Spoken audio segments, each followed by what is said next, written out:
Shalom, Israel. Shalom, shalom. Brother Naquam, watchman for Israel, coming back at you with these precepts and another Monday Night Fire. Giving, of course, our honor and glory to Yahweh, Bahashima Mashiach, Malaki Bashar. Double honors to the elect elders of the house of David that's been in this truth for decades and decades, patiently waiting and laboring for the second coming of our Lord Yahushua. A hearty, mighty shalom to all of the mighty men of the Most High God who are out there in the highways and byways, pushing this truth, magnifying the ministry, presenting their bodies as a living sacrifice, and enduring all things for the elect's sake. Shalom to those men. Shalom to the men that may not be out there in the highways and byways as of yet, but they're working on it. They're getting built up in the spirit. They're praying. They're fasting. They're studying. They're being diligent, and they're abounding in the work of the Lord. Shalom to those men. Shalom to the Akwath out there, the sincere sisters out there, zealous, diligent, and on fire, and moving in the spirit of our righteous foremothers. Shalom to the ancient men. Shalom to the children. Shalom to the elect of Israel scattered abroad throughout the four corners of the earth. And shalom to everybody tuning in live. Ephraimite Ak, Don Israel Tamid, Nigel Blends, Yasha Allah 12 Yakad, Clever Loyal, HBK Int, Praise Yahweh, Mina Israel, Joshua Brewer, Shalom King, Tribe of Judah, Jadiz Delphius, and everybody else tuning in and that will tune in, Lord willing. Right, the topic of this Monday Night Fire is accountability, excuses, and manhood. Right, accountability, excuses, and manhood, which is something that's lacking and missing amongst the so-called Black, Hispanic, and Native American man in the world, but even in Israel, man, even in this truth, man, even in this truth, our people are the most point the finger kind of people, refuse to take accountability, pass the buck, pass the blame on everybody but themselves, man. You know, and that's what got us here, man. Right? This is why we're in captivity. Accountability, or taking accountability, and we're going to get the definition, teaches us to understand that the reason that we live the life that we live, which is in poverty, rather you have much or little, you're in captivity, right? Rather you abound or you're abased, you're oppressed, right? You have injustice, right? You're discriminated against, you're disenfranchised as a community. I mean, there's no unity amongst us. We're broken down, we're on drugs, right? We're murdering each other, families are divided. I mean, the social structure's all jammed up. There's no rank, there's no order, there's no government, there's no law, there's no anything, man. These things are a direct result of our transgressions. So as a people, and it mainly as men, right? But we're going into women too, but mainly men, right? The Most High charges the men of the Lord, the men of Yahweh Bashar, to be men and to own up to the fact that we are the ones that transgress the law, statutes, and the commandments of the Most High, man. And a lot of things and a lot of decisions that brothers make in their life that may not be the best decisions, you have to own up to those decisions, man, that you made, right? Rather you put yourself in a financial jam, or you put yourself in a situation where you dealing with a demon, right? Oftentimes you're dealing with some wicked woman. A lot of times brothers put themselves in these situations and they refuse to take accountability. So we need to understand the importance of this matter. First, before we get a quick precept, let's go into the definition, right? Make sure the screen is showing. Okay, Con. Accountability, right? It means the fact or condition of being accountable, responsibility, right? And when somebody holds you accountable, it means they hold you to your works. You have to answer to the actions and the things that you do, decisions that you make, the things you say out of your mouth, the steps you walk in life, right? You have to be held accountable to these things. The Most High, he's the judge. Every judge holds man according to their works, man. It holds you accountable, right? Of a person, organization, or institution required, right, or expected to justify actions or decisions. Responsible. Here's some synonyms: liable, answerable, chargeable, reporting, So all things that you do in life, you have to give an account of those matters, man. And the Most High is going to hold you accountable to everything you do, man. And brothers, Most High willing, brothers are going to hold you accountable to the things that we do, man. Right? Let's go to Isaiah chapter 46. Right? Let's go to Isaiah. You got brothers that are full of excuses. She did this, right? The reason that my marriage is in shambles because, I got this wicked woman. And, well, brother, you didn't even prove this, sister. Yeah, well, she's just wicked. Well, brother, you don't, that's on you, brother. The Most High said, if thou wouldst get a friend, prove him first, and be not hasty to credit him. He that is hasty to be credited is like-minded. That's your decision that you made, brother. You got to deal with that, man. It's just Satan. It's just Satan. And like we always say, sometimes it is Satan, man. Right? And sometimes the Most High sent Satan on you because you're wicked.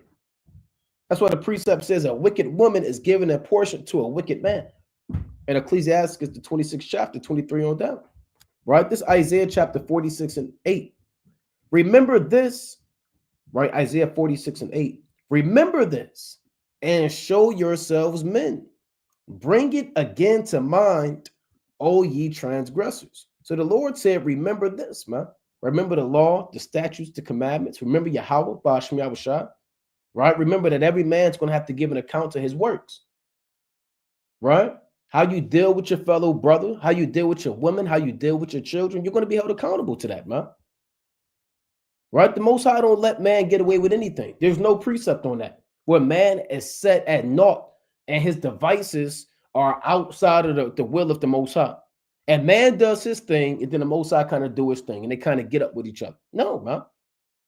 The Lord said, remember this and show yourselves men. Bring it again to mind, O ye transgressors. And we in these days where brothers need to hold themselves accountable, man. And show yourself a man and stop blaming everybody for the things that you do in life, man. Right? Stop blaming everybody, man. We have to own up to what we've done as a nation in terms of repenting and confessing our transgressions, as individuals, as men in your household, and decisions that you make, man. A lot of brothers get fired from a job and Satan, man. Satan just got me fired. Brother, you was late, brother. Right? You was taking excess breaks. You was leaving early. You called out too many times. That's your decision that you made, brother. And we was talking about it, man. Brothers got to start holding brothers accountable, man. And stop allowing brothers to make excuses for the things that they do in life, man. Right? Let's go to the book of Micah, the 7th chapter. Right? Being in this truth is not just like we always say. I mean, we can't say it enough, man. It's not just knowing all of the in-depth breakdowns and all of the dark secrets, man.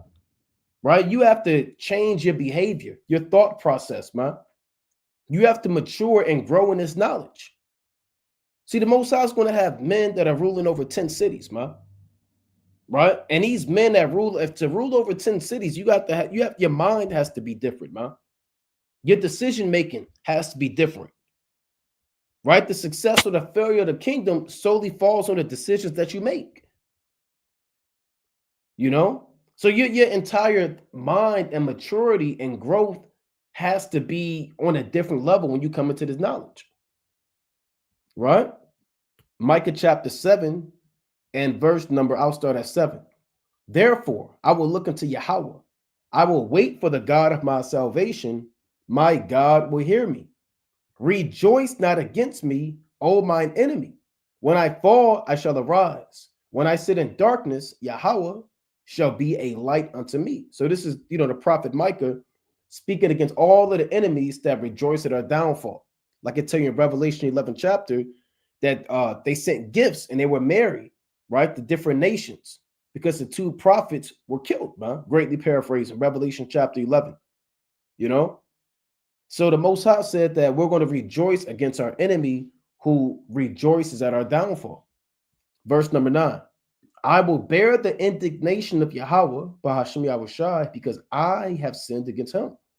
Until he plead my cause and execute judgment for me, he will bring me forth to the light, and I shall behold his righteousness. You see that? And that's a wise prophet right there through the Spirit, man. And that's a humble statement right there. Right? This is holding yourself accountable.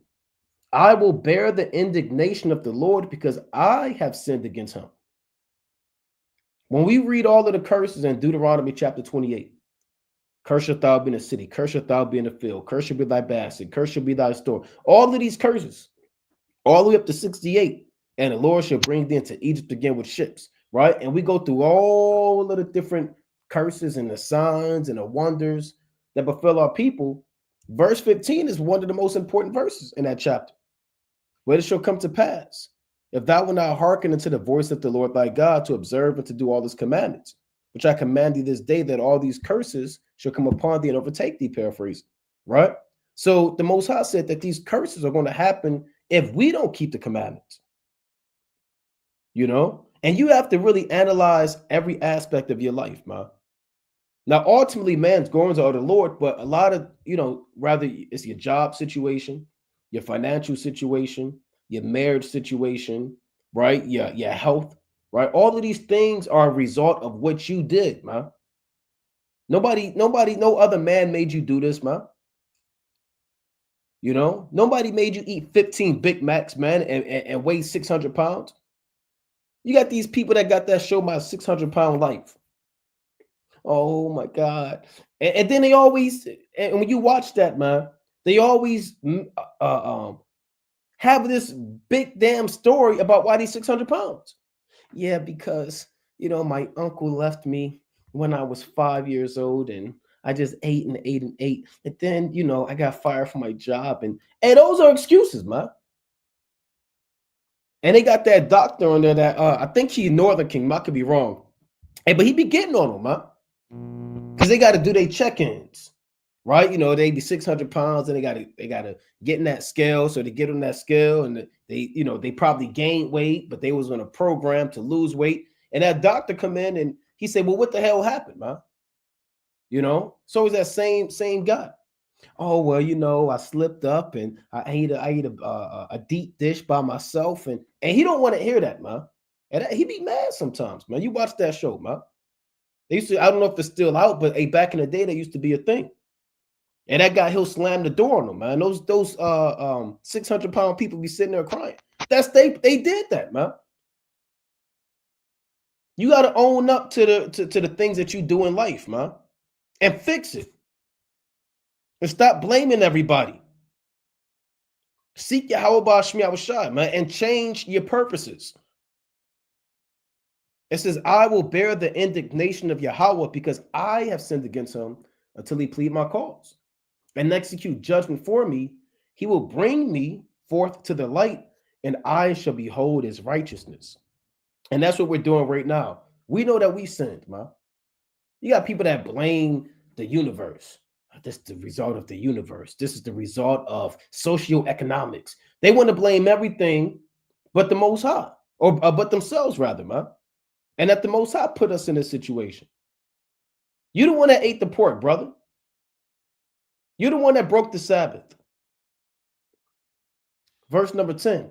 Then, so after you bear the indignation and acknowledge that we have sinned, then there's a reward for that, right?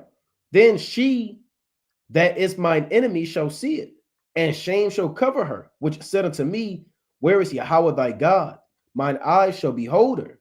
Now shall she be trodden down as the mire of the streets. And that she is really speaking about Babylon the Great, right? The system, right? These Edomites, if you will, these heathen, right? They're the ones that said, where is the Lord your God, when they injected you with all types of syphilis, man. They're the ones that said, where is the Lord thy God, when they was whipping you and beating you and raping you to death. They're the ones that said, well, where's your God at now, when they strung you up and they lynched you, man. Nobody's here to protect you, man. That's what they were saying. Where is Yahweh your God? But the Most High said, if we bear the indignation, we hold ourselves accountable, we confess our sins, then we're going to see the fall of our enemies, man. But if you're an excuse maker, right, and you don't want to hold yourself to it, man, and you hate when brothers hold you accountable, you're not going to make it, man. See, it's not even the fact that brothers don't hold themselves accountable. They don't want brothers to hold them accountable. That's why we got all these people that say, I hate camps. I'm going to tell you something. 8 out of 10 times why brothers say he hate a camp is because he's going to get corrected. There's going to be structure, there's going to be order, and there are going to be things that he may not be able to do. He's going to have to show up on time. He's going to have to come to the feast days. He's going to have to be at camp. In season, out of season, rain, sleet, snow, hail, summertime, springtime, fall time, the harvest. I can't do that. Them brothers they're gonna tell me I gotta be there. Them brothers are gonna make me work. See, people want to freak off, man. Let me get this in Proverbs chapter 18. That's another reason. See, people want to kind of freak off. When I say freak off, they want to sin in their lust, right? That's why you got brothers that say they hate camps, man. Right? They say they hate camps. They don't say they hate camps because we're reading out the Bible, because they believe in the same Bible. They don't say they hate camps because we're out there reading Deuteronomy 28. They hate the structure and the order, man. Right? Let me get Amos in here. Shalom, King. Shalom, shalom, King. I'm going to get this precept, this Proverbs 18:1. Through desire, a man having separated himself seeketh and intermeddleth with all wisdom. A fool hath no delight in understanding, but that his heart may discover itself. So through desire, meaning through a man's own agenda, his own lust, he'll separate himself. Right, man? Them brothers, man, they told me I can't get drunk. Who the hell they think they are, man? I'm gonna separate myself, man. Man, them brothers told me that I gotta take care of my wife and children. I gotta have a job. I gotta work. I can't be an infidel. Man, I gotta go. And those brothers that don't want you to hold them accountable, they'll make an excuse in order to leave. Well, you know what? I'm still kind of finding myself. You know what? You know, I'm trying to get my health right. You know, I want to start exercising a little bit more. Well, you know what? Man, I'm going back to school, or you know, my grandmother called me, and what it is they get pressed out, man, in righteousness and out of love. You know, you should want a brother to hold you accountable, man. Right? You don't want to be in Proverbs 18:2, a fool hath no delight in understanding, but that his heart may discover itself. Right? And that's why you have all these different doctrines, all these different spirits, all these different men that go rogue, all of these renegades, all of this folly, because brothers don't want to be held accountable. Right? But you got it, King. God, shalom, all praise to the Most High. Let's go to Romans chapter 2:1. Right? And this is very fitting coming into Passover season, man, taking accountability and understanding that nobody's blameless, right? Nobody's exempt from saying that their hands are clean. Everybody has spots and blemish that we're working out, right? We're in this flesh. This flesh causes you to do things that the spirit ought not to do, right? But since we're in this truth, it's our job to correct, instruct, and show our people the way that they should go. And right, with that being said, we're going to be held to that high accountability for all the things we tell people to do, and we do the opposite. Right? That's called hypocrisy. Right? Hypocrisy is heavy in Israel, man. A lot of people, they put on that facade for Israel, right? Get the freshest garment, right? The meanest staff, right? But behind closed doors, like the brother was saying, they hate order, they hate structure, right? But this is Romans chapter 2:1. Therefore, thou art inexcusable, O man. Whosoever thou art that judges, for within thou judgest another. Thou condemnest thyself, for thou that judgest doest the same thing. So you're inexcusable, right? That's hypocrisy, right? If I'm telling Naquan, like the brother said, eating pork, if I'm telling him not to eat pork and I'm over here getting down on swine, I'm inexcusable because I'm doing the same thing. But we are sure that the judgment of Yahweh is according to truth against them which commit such things, right? So the judgment of the Most High is coming against those who commit such things that speak against the things that they ought not to do, right? So it's a fine line that you have to walk when you're in this truth, right? And that fine line is to make sure that you're upholding the utmost sincerity, right? You're holding yourself to the accountability that you want everybody else to be held to, and holding on to your integrity, right? Your integrity is something that people can't take away from you, right? Because it depends all on you. So your integrity is going to have you walking in the way that you ought to, right? But you got it, King. I want to go to that's right. I want to add to that. I want to go to Lamentations chapter 3. I mean, this whole thing is good. I want to start at verse number 33. Right? This Lamentations chapter 3 and 33. Right? And Lamentations is about Jeremiah writing and lamenting or expressing grief and sorrow about the children of Israel after they were destroyed, raped, robbed, and murdered and led away captive by the Babylonians. Right? So this is Lamentations chapter 3 and 33. For he doth not afflict willingly, nor grieve the children of men. Right? Meaning the Most High, he doesn't get off on destroying Israel without cause. Right? The Most High don't sit up there in the third heaven and say, you know what, man? You know what? I just want to destroy the innocent. Right? I want to destroy those who did nothing. The Most High don't do that. He doesn't afflict willingly, nor grieve the children of men, to crush under his feet all the prisoners of the earth. The Most High don't do that. He's not looking up there in the third heaven to say, who do I want to crush today for no reason? Let me get this little child right here, this man right here, who's praying to me. Let me just crush him with my feet. The Most High's not like that, man. Right? So if you're getting crushed by the Most High, if you're going through hell, if you're a prisoner of the earth, there's a reason why. Right? There's a reason why. Let's read on.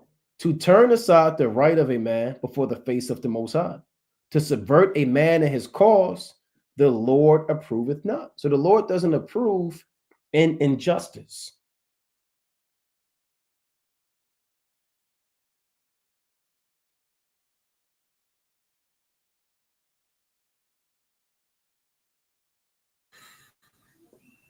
So, like, I think the brother froze up.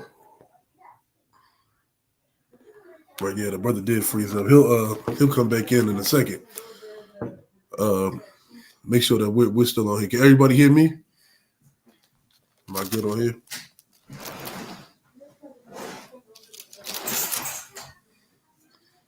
Con, it might have just froze up. Salakia. Oh, Con, I'll praise the Most High. Right, let's go to Luke chapter 14, and we can start at verse number 13. Well, we can start at 17. Right, Luke chapter 14, verse 17. And sent his servant at supper to say to them that were bidden, come, for all things are now ready.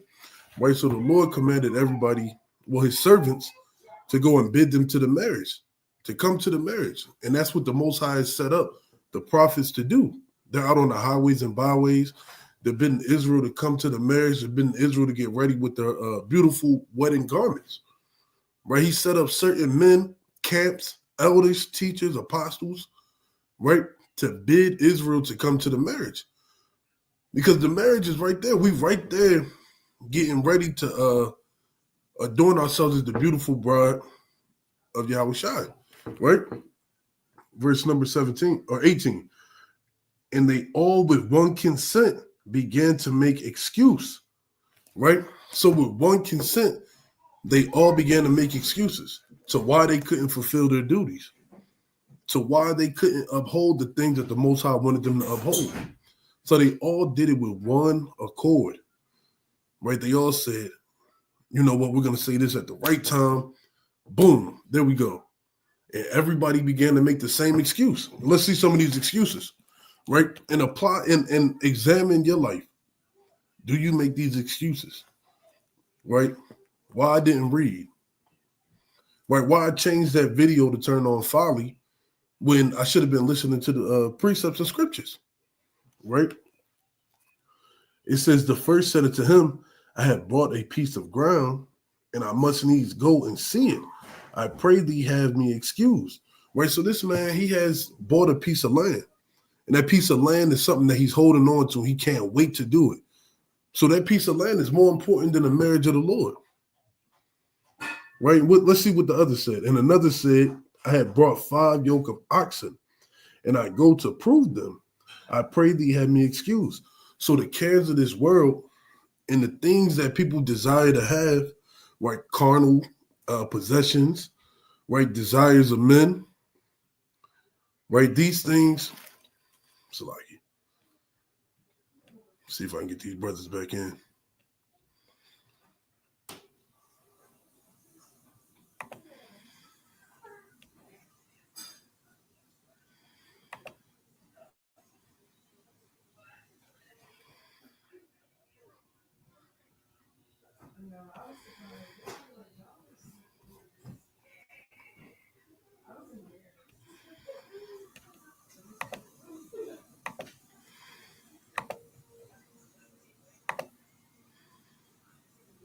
So like, yeah, I guess it's not working.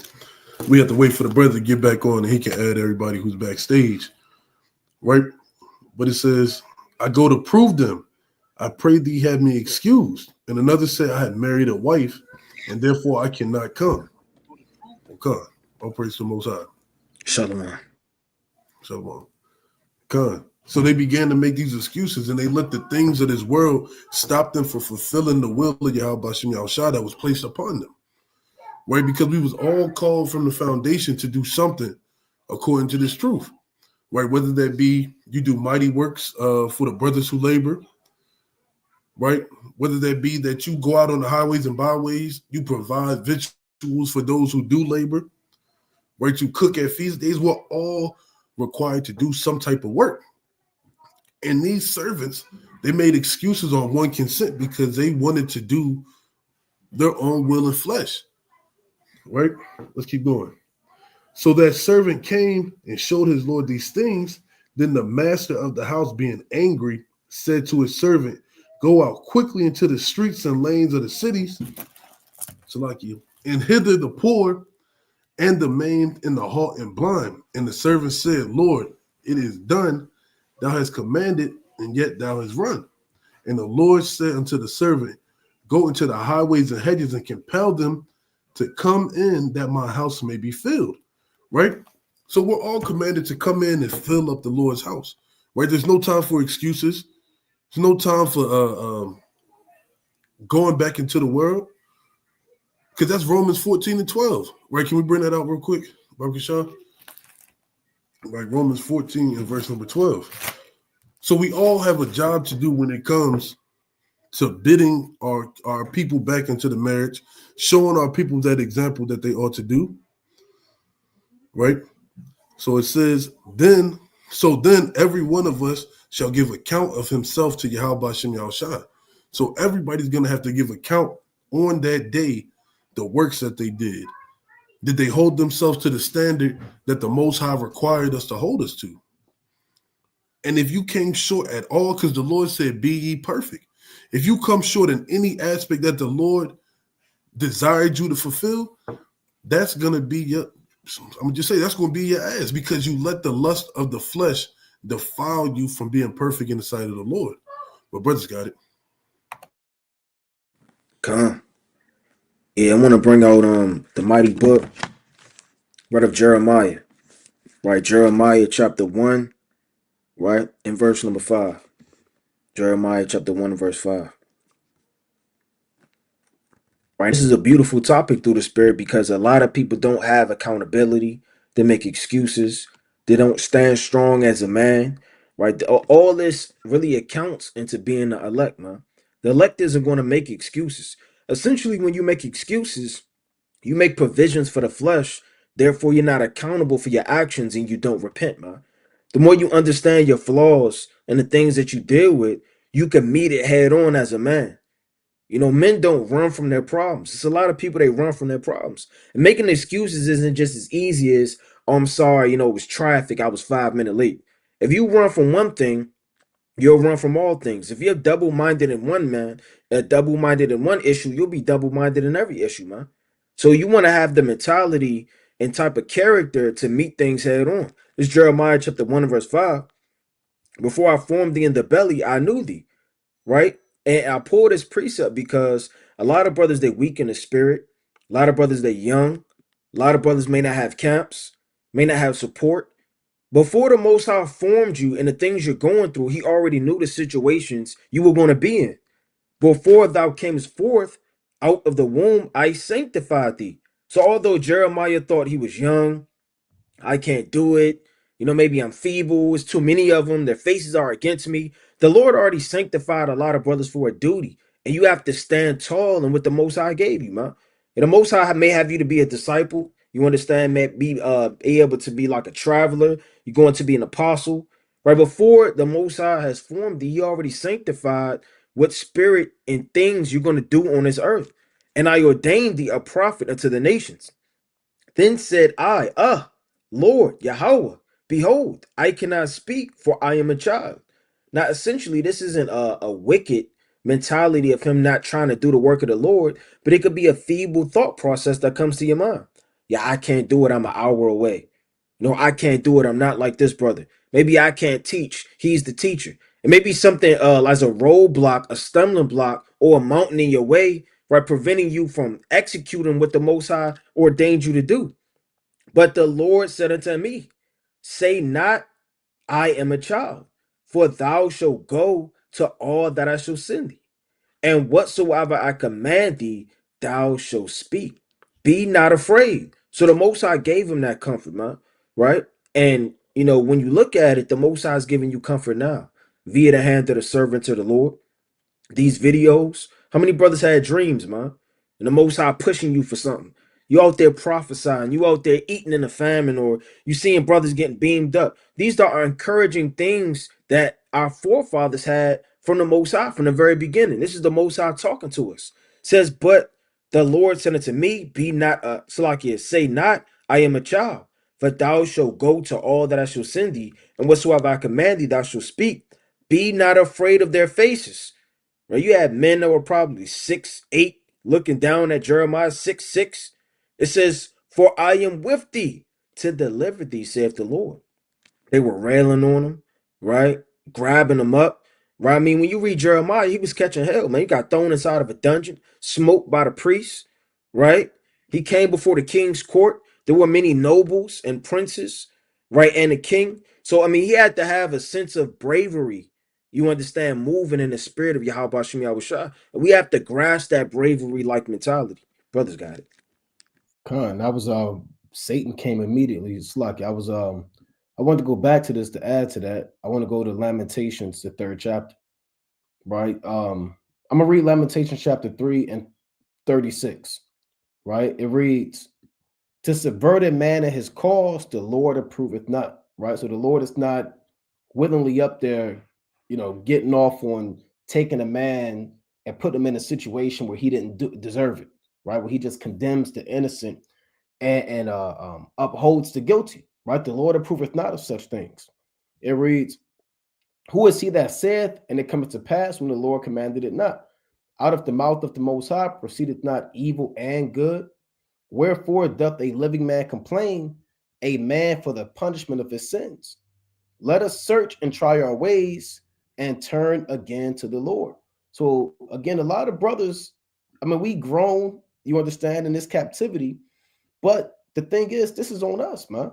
Right? That's what the Lord said. What? Wherefore doth a living man complain, a man for the punishment of his sins? Right? So you got brothers, they may not have a drive or may not have a zeal to do the work of the Most High, or they get engulfed in this captivity and this bondage. But remember, these are the things that we did, man.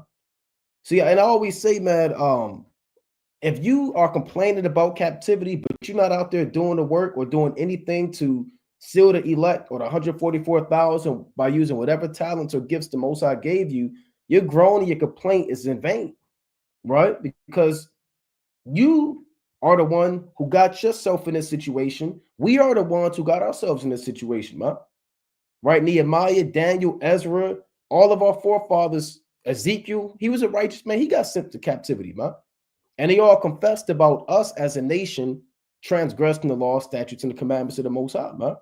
So situations and things that you are dealing with in life, they're a result of us ultimately breaking the commandments, no matter what your situation is, man.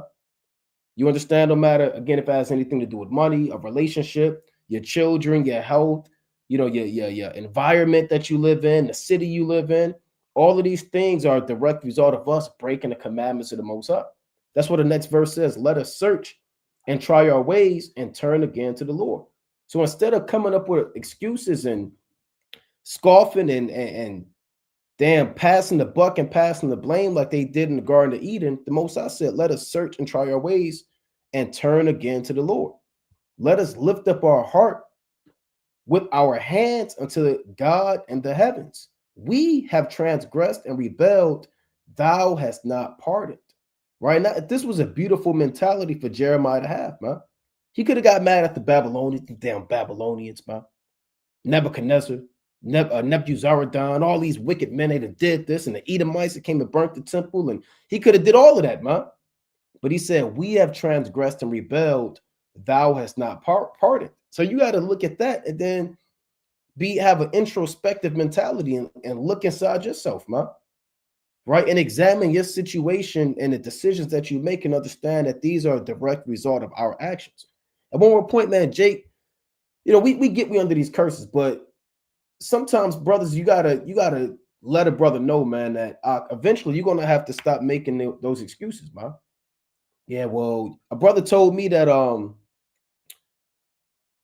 that his father, and some of this is true, but a brother told me that his father was a infidel and he didn't work, and now I don't work. Right? Yeah, it kind of is what it is. Brother, you have an entire family, brother. You have 5 children. You can't use that as a crutch. And people in this society, they allow you to do that. They coddle and enable and pacify a lot of things that should not be pacified, man. Eventually get to a point, if you're 35 years old, you got 5 children. Hey, brother, hey, look, yeah, your father did that, but now, brother, you be the change. You be the change, man. You make those decisions, man. Well, my uncle was locked up, and brother, you got the most, we just read the precept of Romans 14 and 12. Every man's going to have to give an account. Nobody in the kingdom is going to be able to say on the day of judgment, Amos made me sin. That's why I ate pork. That was Ariah's fault. Yeah, my father did this. That's why I didn't take care of my household. Right? Well, my uncle, he didn't pick me up for football practice when I was 8. That's why I broke the Sabbath. It don't work like that.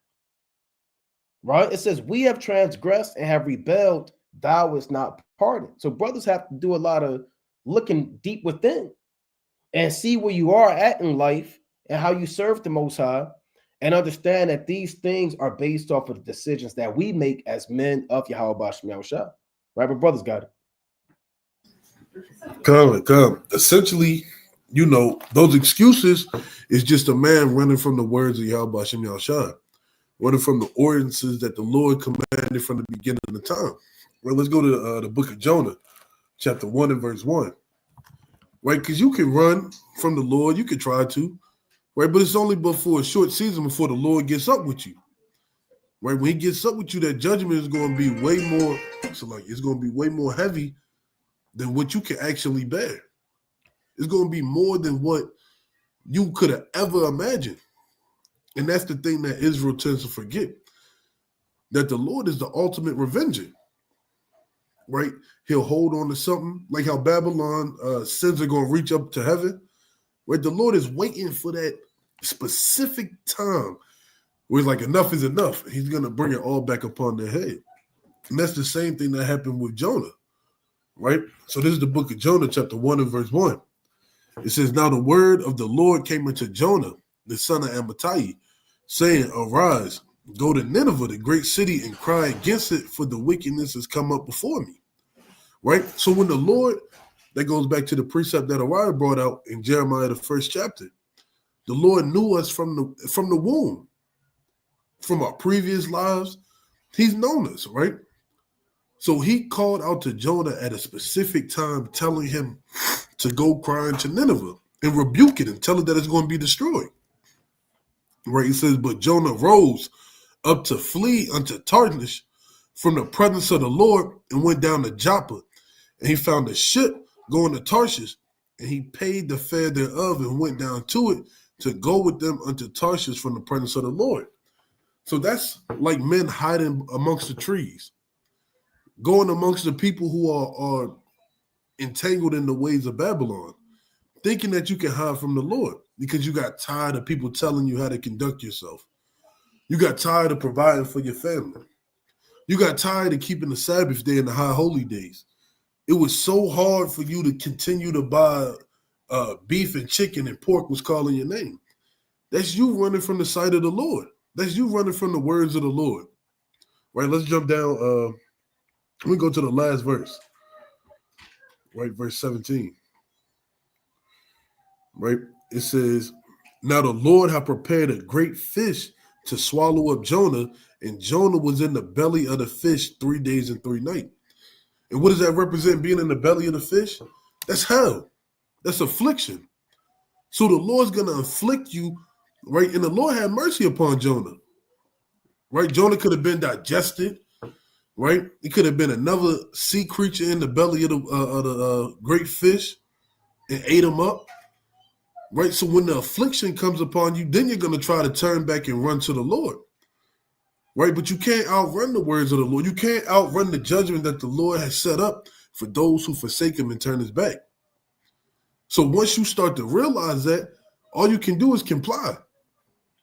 All you can do is really get down with what the Most High tell you to do, right? It's not my way or the Most High hit the highway. It's you bend and fold and break to fit the way that Yahweh Shem Yahushua told you to move in these last days, right? But you got it, King. Come. Let's go to Haggai chapter 1 in verse right number 2. The book of Haggai chapter 1 in verse number 2. Right? And it reads, it says, "Thus speak the Lord of hosts, saying, this people say, the time is not come." And that's the mentality for brothers all the time, because they bask in making excuses, procrastinating, taking a day off. I'll do it tomorrow. Tomorrow's not a promise, man. You could give up the ghost tonight, especially on a spiritual aspect. You could put off mowing the grass, man. You could put off, carnal things of this world that doesn't do anything. But you can't put off spiritual things, man. You never know when the next time you have the opportunity to visit the sick, laboring through the work of the Most High, call that brother and ask him for forgiveness, or put your hand to the plow to help build, right, the nation in the last days, man. You keep saying, I'm going to go next week, or I'm going to find the congregation, or brother, start now. There's no greater time, especially when you was a kid, man. I've never seen a kid just sink inside of a damn pool, man. They jumped in, man. And then you got those kids, they just flickering with their toes. You got those kids, they just jumping all in. I've never seen somebody slowly go inside of a pool. I've never seen that in my life. It's time to jump in if you win this thing, man. See, if you don't jump in, you're going to procrastinate every emotion and temperature as your feet go in, and your mind's going to start playing with you. Now is the time. It says, the time is not come. The time that the Lord's house should be built. Well, who are they to say that? And what logic are they using, and where are they pulling that from, huh? Their own belly. Then came the word of the Lord by Haggai the prophet, saying, for it's like it is time for you, O ye to dwell in your sealed houses, right? And this house laid waste. That means it's time for you to relax, right? And laying up in your sealed houses and your sealed houses is everybody watching TV, catching up on binge watching, relaxing, right? Going out to the mall, going out to dinner, right? These are the things you're putting off, laying up and relaxing while there's work to be done, man. It says, now therefore, thus saith the Lord of hosts, consider your ways. Meaning, consider the things that you're doing. Consider how slothful you are, where your mind is. A lot of brothers' mind is in the world. It's not on the works of the Most High. It says, ye have sown much and bring in little. Why? Because you're not doing the work of the Most High. Why would the Most High give you an increase, bless you, and have you to be able to inherit something if you're not putting your hand to the plow? Man, the Lord is with a hard worker and blessing his increase. Didn't Isaac sow in the field and reap the hundredfold? Right? Didn't Noah put his hand and build a gopher wood? Didn't the men of the Lord build a tabernacle? Right? You have to put forth your hands to see the increase in the glory of the Most High, man. You have to cast in the fitches and the seeds and the bar in at present time so you can see it right in the time of the harvest. It says, yet eat, but ye have not enough. Ye drink, but ye are not filled with drink. Ye clothe you, but there is none warmth. And he that earneth wages to put right into a bag with holes. Right, thus saith the Lord of hosts, consider your ways. Right, consider it, man. You haven't given alms in a whole year. Right, consider why evil is befalling you. Right, you haven't sat down with your family and taught them and showed them love rather than over 2 months. Consider why your house is out of order. Consider the things of your life as a man, why they're not in order, and consider it that the Most High is against you, man. The Most High is not with you. So if the Most High was with you, you'll see the increase of the fruit of your labor, right? Brothers got it. That's right. I want to go to the book of let's go to Exodus, right? The 32nd chapter. I want to get straight to the point, right? Brothers that read this account, you know this account. Moses went up to the mount, 40 days, 40 nights. The people went off, right? Aaron built them a golden calf, but I want to get straight to the point, right? This is Exodus chapter 32 and verse number 20. It reads, and he took, this is what Moses did when he came down from the mount. And he took the calf which they had made and burnt it in the fire and ground it to powder and strawed it upon the water and made the children of Israel drink of it. And Moses said unto Aaron, what did this people unto thee, that thou hast brought so great a sin upon them? And that's your time to confess, man. That's your time to speak the truth. That's your time to admit the wrongdoing that you did, man. That's the same thing the Lord said unto Cain, right? Where is Abel thy brother? The Lord know the answers, man. Right? The Most High knows what you're doing, right? And sometimes, man, even the father, man, you know what your children are doing, but you ask them anyway, right? What'd you do right here, man? Who wrote that on the wall, right? You know who did it, man, but you want to see them confess and own up to it, man. And the Most High said in Ecclesiastes, let me get one quick precept real quick, chapter 10, right? Ecclesiastes chapter 10 and verse number 4. It reads, if the spirit of the ruler rise up against thee, leave not thy place, for yielding pacifieth great offenses, man. Right? What does this mean? If a king, a prince, right? It could be in the ancient world, David, right? It could be Joshua, it could be the Most High, Yahweh Shah, right? Somebody above you. If the spirit of the ruler rise up against thee, for whatever the reason may be, man, maybe you went off. If it's a righteous ruler and they rose up against you, maybe it's something that you did. The Lord said, leave not thy place, for yielding pacifieth great offenses. And a lot of brothers, man, I think a brother went into that earlier. They just run, man. They leave their place, right? It's like you on a football team, and I've seen it, man, playing sports in the world. Somebody mess up on a play. I've seen people just quit, man. Coach getting on them. I quit. I can't do this no more. And he just walk off the damn football field, man. Because he messed up, man. Basketball coach getting on him. You gotta be able to embrace the things that you're lacking and fix it, man. You gotta embrace those things that are lacking. Stop ignoring it, man. Stop ignoring it. Right? The Lord said, leave not thy place, for yielding pacifieth great offenses. What is yielding? Yielding is, look, you know what? The spirit of the ruler rose up against me. I'm going to take it on the chin. I did that. My bad. Salakia. I went off. Right? And then the king, you know what? He appreciate that humility, man. Right? And that was honorable. You took that on the chin. But when you start railing, well, that's your fault. You the spirit of the ruler, and you shouldn't rise up against me. And you're going to make him more mad, man. And you're going to get jammed up. So yielding pacifies great offense. That's everything in life, man. If you get pulled over by the police and you start screaming and shouting, you might get shot. If you yield, just give your license, good afternoon, officer, and you might go home and see your family. Yielding always pacifies great offenses, man. So going back to this in Exodus 32 and 21, the Lord, through the spirit of Moses, said, what the hell happened? Right? For lack of better terms. Verse 22. And Aaron said, let not the anger of my Lord wax hot. Thou knowest the people that they are set on mischief. For they said unto me, make us gods, which shall go before us. For as for this Moses, the man that brought us up out of the land of Egypt, we what not has become of him. And that's again an excuse, man. Right? Thou knowest it's like the people that they are set on mischief. Right? What does that have to do with anything? That means nothing, right? The people and what they do has nothing to do with what you do, right? So brothers that charge people and blame people for their downfalls, right? You got to get your spirit right, man.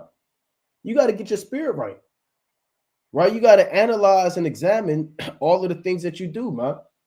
And don't be an Aaron in this situation. Thou knowest the people that they are set on mischief. And the Most High is looking for men, man. Right? Being a man is not just going to camp and Esau kissing the boot. Being a man is not just shaking a hand at a Moabite that walked by. Right? Being a man is not just you got a long beard, man. Right? And a bunch of flashcards. Being a man is about your character. Right? The spirit. What mindset you have. What type of mentality do you have?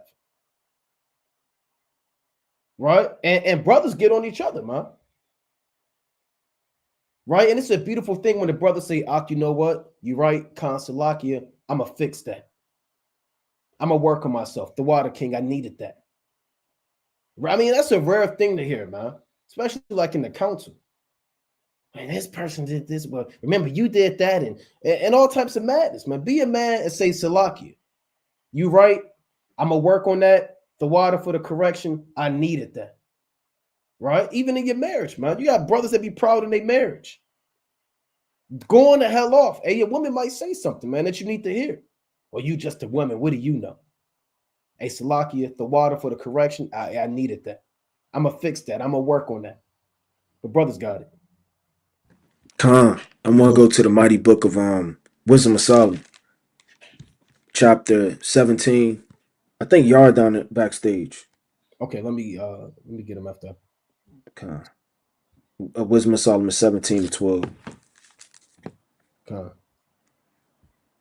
Khan, it's the book of Wisdom of Solomon, chapter. All right.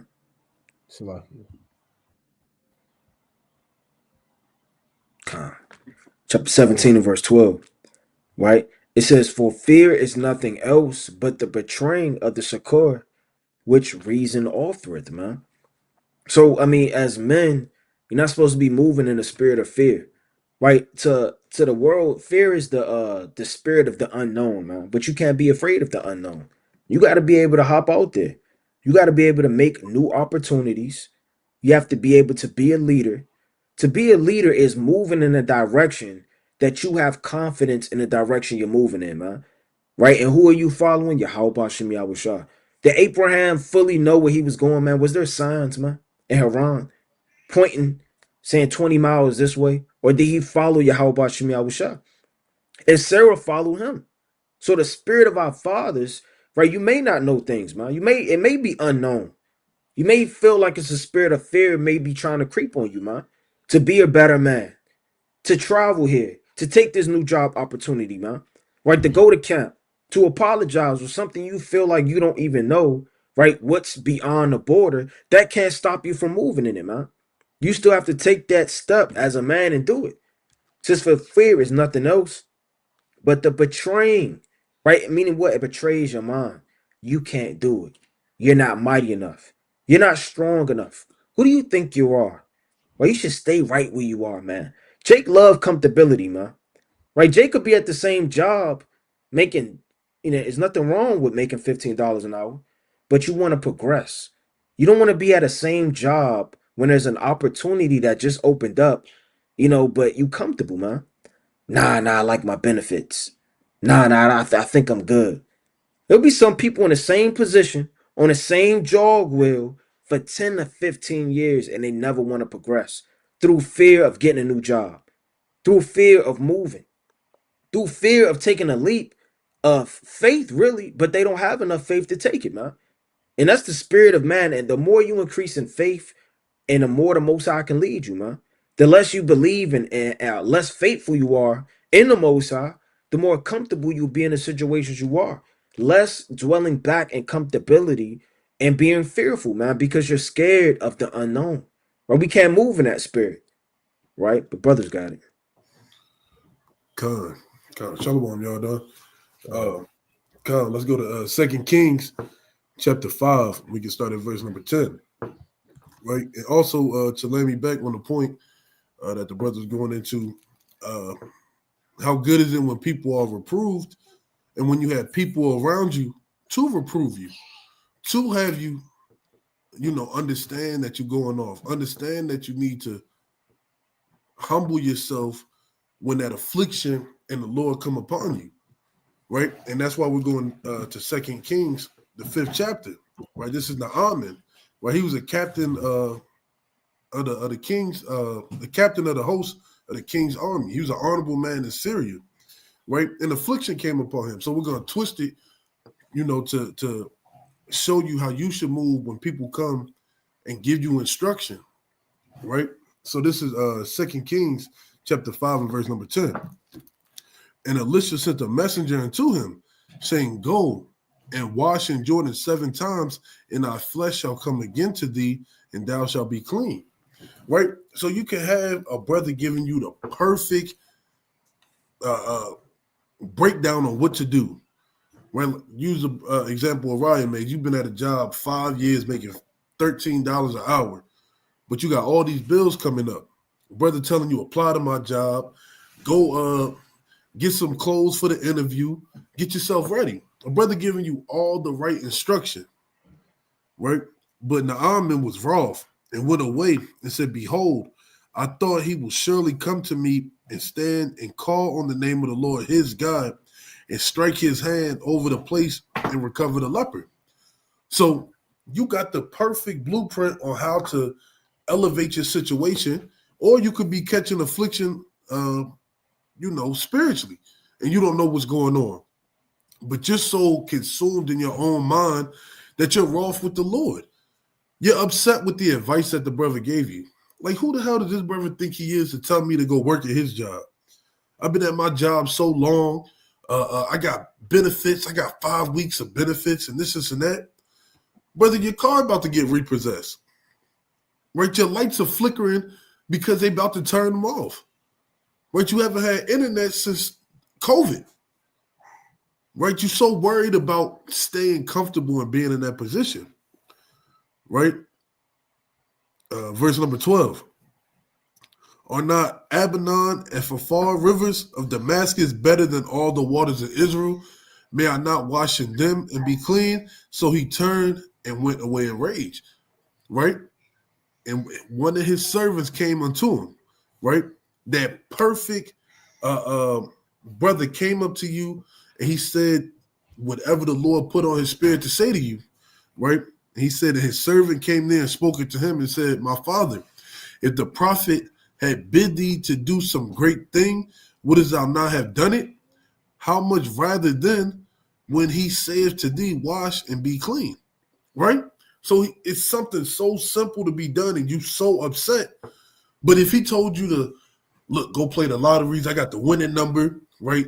14, 18, 33, 49, and 17, and play the Powerball or the multiplier, right? You would have did that. But somebody giving you the blueprint on how to better yourself, to be a mightier man, to provide for your family. And it's simple. You got the hookup already. And then, so you took the advice, right? So Naaman took the advice, and let's see what happened. Then he went down and dipped himself 7 times in Jordan, according to the saying of the man of God. His flesh came again like unto the flesh of a little child, and he was clean. So after he did what the Lord commanded him to do, he was clean, right? It'd be that simple, right? Listen, right? The preparation and the answer of the tongue, loosely paraphrasing, all comes from the Lord. That's why when people give you advice according to the precepts, you should take it. When counsel is given to you, you should take it according to the precepts, right? Like, we're but men. We can't change your position. It's all upon the spirit of Yahweh Hashem Yahushua. If you'll take it, if he'll increase you, if you'll be wroth, get swallowed up, right? That's where the accountability comes in. Being able to understand that things are out of your hands sometimes. The brothers got it. I got a quick point. You can't make yourself a living sacrifice only on the Shabbat. That verse isn't exclusive to teaching on Fridays and Saturdays. That applies to waking up extra early, perhaps taking an extra shift, perhaps just enduring dealing with your coworkers, right? It applies throughout the whole 7 days of the week that the Lord made. I beseech you, therefore, brethren, by the mercies of God, that ye present your bodies a living sacrifice, holy and acceptable unto God, which is your reasonable service. And so that's our service in the Lord, presenting our body to provide for our household. And if you don't have a household for yourself, even if it's just you can't have that mentality that brothers were speaking on earlier. Even if it's just you, brother, you should always, of course, we're in a carnal land, but you can't just be in the same spot for 20 years, 25 years. It's not really, it's a reflection in a way of your spirit. Because the men of the Lord, even in the scriptures, you always see elevation. Paul didn't stay and remain in the same spiritual mindset. He always elevated. Likewise with our forefathers.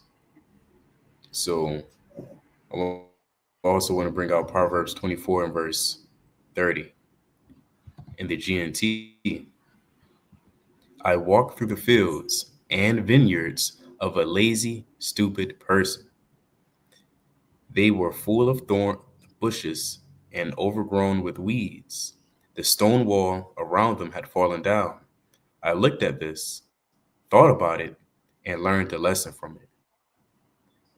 So this is deep. He learned a lesson from this. Because you can learn a lesson from everywhere and anything. You can learn a lesson from how to shoot a basketball from a good basketball player. You can learn how to shoot a basketball from a bad athlete as well. All right, I'll start again from verse 30. I walked through the fields and vineyards of a lazy, stupid person. They were full of thorn bushes and overgrown with weeds. The stone wall around them had fallen down. I looked at this, thought about it, and learned a lesson from it. Go ahead and take your nap. Go ahead and sleep. Fold your hands and rest a while. But while you are asleep, poverty will attack you like an armed robber. I mean, that's a true saying. And I mean, you can't get more plain than that, because that's exactly how poverty is. It's going to attack you like an armed robber, right? Esau only extends so much mercy for you not paying your phone bill or your lights. You can't just say the Lord's going to swoop down and kind of just send an angel and he's going to go to the bank for you. And, he's going to do your taxes and the angel's going to kind of take your kids to X, Y, and Z. The Lord isn't your charity, I have one more precept in Sirach 7 and 15. Hate not laborer's work, neither husbandry, which the Most High hath ordained. And so the Most High ordained man to perform husbandry, right, on a spiritual level and on a carnal level.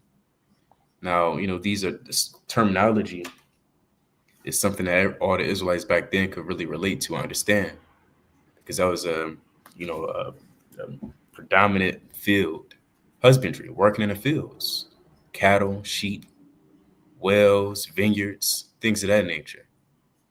And so the Lord said, don't hate husbandry, which the Most High ordained. He set up man to till the earth through the Spirit. And he also set up man to run his house as well, along with run the church. But with that, I yield. That's right, man. You can't be a man and you hate getting your hands dirty, man. Calluses, sweat, right? You got to learn how to make stuff happen, man. Let's go to Proverbs chapter 22 real quick. Right, this Proverbs chapter 22 and verse number. Oh, it's like one quick. Go ahead, King. I forgot one last thing. I knew a brother. He said he just called places or walked into places, and I never forget it, because I think I tried it once. He just walk into places or call places and say, I'm ready for my interview. Hell. That stuck with me. That was mighty. You got to get in there. You got to get your foot in there through the Spirit. It just says, I'm ready for my interview. I'm here for my interview. And it worked. It worked for brothers. You got to be crafty in righteousness. You got to be Jacob. You got to supplant. You can't call yourself Jacob and Israelite and you don't know how to supplant and get over, especially with lucrative opportunities. Slacky. God, that's right. And I want to get this in Proverbs chapter 22 and 12. It reads, the eyes of Yahweh preserve knowledge, and he overthroweth the words of the transgressor. The slothful man saith, there is a lion without, I shall be slain in the streets. And this is this is another just BS excuse, man. Right? There's no lion outside. There's nothing stopping him from going out and doing the work of the Most High, man. Right? This is just folly and vanity, man. And if you a foolish man, you're not going to say nothing. Well, there might be a lion outside. Maybe he's right. There's no lion outside. That's what the Lord said. The slothful man says that, man. The lazy man, he puts things out there to stop him from doing. He'll really convince himself, man. He'll a slothful man, an excuse maker. He is really a sorry man, right? He's really a sorry man, man. A brother that just one thing after the other, right? Oh, well, I couldn't do it because I this happened and it was raining outside. But then the bus came, but then the bus driver told me. And you gotta watch out, because when you're an excuse maker and you're habitual with that, you turn into a liar. A lot of excuse makers are also liars, man. Right? Because half of the excuses ain't valid and they're not real. So this is actually a lie. It's not even just an excuse. A lot of excuse makers are just outright liars, man. So you gotta be mindful of that spirit. You got to be mindful of that spirit that you're walking in, because one demon, that excuse, then it leads to a lie. Then you go from being a liar to, a damn backbiter. Then it turns to a murmurer. Then all hell start breaking loose, man. Right? You can't be the brother that just can't deal with the situation at hand, man. Right? Hey, so what, man? You got to get out there and labor, man. So what? It might rain, man. I know brothers that had to walk to a job, man. Had to get up early in the morning, take 4 buses, and a train. I had a job like that way back when, man. It's back in the day, and all you brothers, y'all brothers can relate, man. Had to get up at damn 3 in the morning, walk 25-30 minutes to the bus stop, take the train to another train, to take 3 buses to the light rail. Man, I was getting up at 2 in the morning and I had to be at work by like 7:30, but I had to take like 5 buses and 2 trains and walk God knows how long. So what? So what, man? So brothers, you can't be afraid of hardship too, man. Right? You can't be afraid of hardship. There's a precept I want, where's that? I believe what the Lord said, you had hearty men. I have to get that in Maccabees, man. Right? There's a word in the scriptures called they're called hearty men. I'll have to find that real quick. Let me get this quick precept. Right? In the book of Maccabees, man. Right? First Maccabees 9-14. Quick precept. You want to be a hearty man for Yahweh Shemiah Shah. Right? First Maccabees 9. You want to be a hearty man for your family, man. Right? First Maccabees 9-14. Now, when Judas perceived that Bacchides and the strength of his army were on the right side, he took with him all the hardy men who discomfited the right wing and pursued them unto the Mount Azotus. And being hardy, just to get that definition real quick, hardy means to be like battle tested, like strong. It's more of a mental than a physical. Not this demon. Who that is, right? Hardy, robust, capable of enduring difficult situations, right? Like a plant able to survive outside the winter, rugged, tough, sturdy, strong, fit, a stoic. You want to be a hardy man for Yahweh Shemiah Shah. And a lot of you brothers, you don't grow because you're not a hardy man. And you refuse to go out there and get your hands dirty, man. Go out there and do hard labor, man. I don't know. I just like the cash register, and I just like the way hearing the sound. The ching, I like hearing that sound, right? Here it is, this job paying $75 an hour, right? You off every Shabbat. oh, I gotta get out there and they want me to use a jack camera. I don't know if that's too much for me. Be a hardy man for Yahweh Shemel Sean. Stop making excuses in your life, man. The brothers got it. Come, and I want to get this precept in Acts chapter 13 in verse number 49. Right, the book of Acts chapter 14. It's like it 13 in verse 49. Right, it's a lot of things our fathers have done and our foremothers have done, right, that they could have easily made excuses, man, but they bared the burden, man. And you got to bear the burden, right? This is the book of Acts chapter 13, and I'm going to start at verse number 49. And the word of the Lord was published throughout all the region. Meaning what, man? Men were doing the work of the Lord. They were out there, man. They were traveling. They were waking up the Gentiles. They were teaching them the truth, right? The word was spreading abroad. But the Jews stirred up the devout and honorable women and the chief men of the city and raised persecutions against Paul and Barnabas and expelled them out of their coast. See, let a brother get kicked out of their city for doing the work of the Lord. Well, I mean, I can't go no other where but Baltimore. I can't go no other where but I guess Greenland. I can't go no other where but Memphis. Right? This pushes you to be an apostle, man. See, they could have easily said, you know what, I don't have any donkeys. I don't have any camels. I don't have any ship fare. I don't have any money. Like, if there's any way to make an excuse, a slothful man could have easily said, well, I did the work of the Lord. I got kicked out of the city. What else you want me to do, man? Right? And they would start speaking for a wicked man will start speaking for the Most High. That's Job chapter 13 and 7. Will ye speak wickedly for me, man? Right? Well, I mean, doing the work of the Most High, this is of the Most High. And the Most High would have want us to labor, we'll labor. Right? A wicked man will start making all type of excuses for themselves. They raise persecutions against Paul, man. That's a weightier matter. That's your life on the line. Paul's life was on the line. Barnabas' life was on the line. They got kicked out of the city. Verse 51, but they shook off the dust of their feet, man. What does that mean? Meaning that they didn't let that bother them. They took it on the chin, like they say, man. It was what it was. It is what it is. They shook off the dust of their feet. Okay, we got kicked out of this city. We going to the next city. See, they could have easily made excuses, man. They could have easily said, you know what? The hell with this. Or you know what? That's duck and let's stay low for a little bit, man. Persecution's on the rise. You got certain people like in the early, 1700s, 1600s, they have wanted posters, man. Right? This man is wanted for whatever the case may be, $1,000 prize.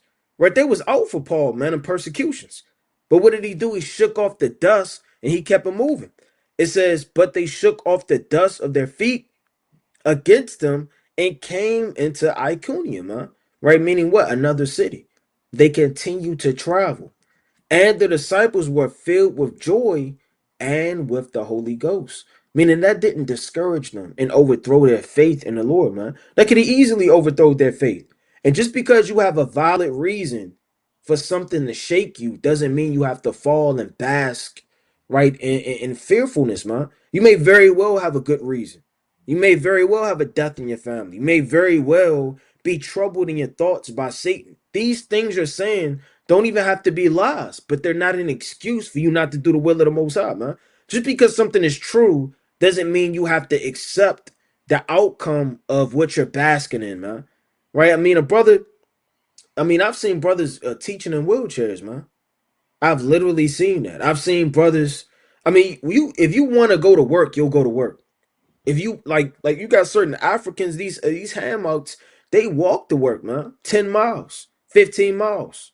Like these third world countries, they're walking to school, man. They don't have a car. They don't have a beast to ride on.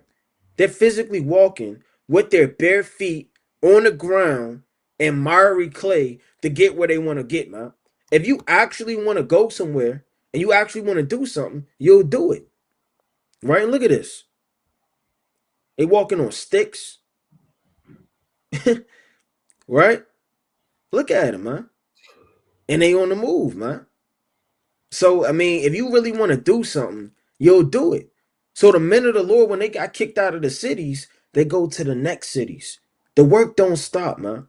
And if something can stop the work of the Lord, the Most High can't use you for a vessel. This isn't this isn't your American vessel and your American tool shed, man, where it gets dull and you throw it away. No, the Lord said we are sharp quiver that He is hid in the book of Isaiah chapter 49. And the Most High is using those, man, for threshing and all type of instruments, pulling up ground, planting seed, threshing down thorns, right? I mean, this is all spiritual teaching, edifying, right? Planting, right? Waking brothers up. If the Most High is using you as a tool, you can't be dull. You have to be willing to be a worker. But brothers got it. God. Yeah, that's it's crazy how we adapted the ideology of Esau as being lazy, right? They put that stereotype on us during the times of slavery, right? That we was just nothing, we was lazy. They got this thing, it's called the African American Museum in DC, and it shows you how Esau used to do that. Right? We come from men who labored, right? We come from men who were excellent at husbandry, right? Who took the time to understand the field, who took the time to understand the seasons, who took the time to do all the things that they needed to provide for Israel, right?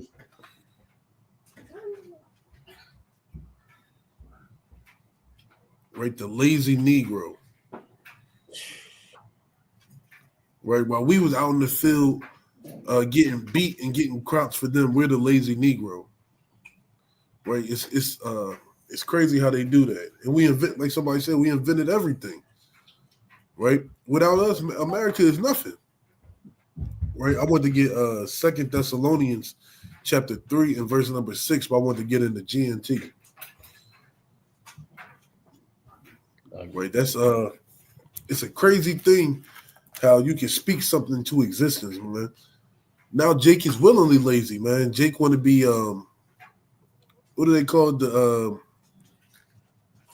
not the broadcasters. They want to sit Podcast. the streamers.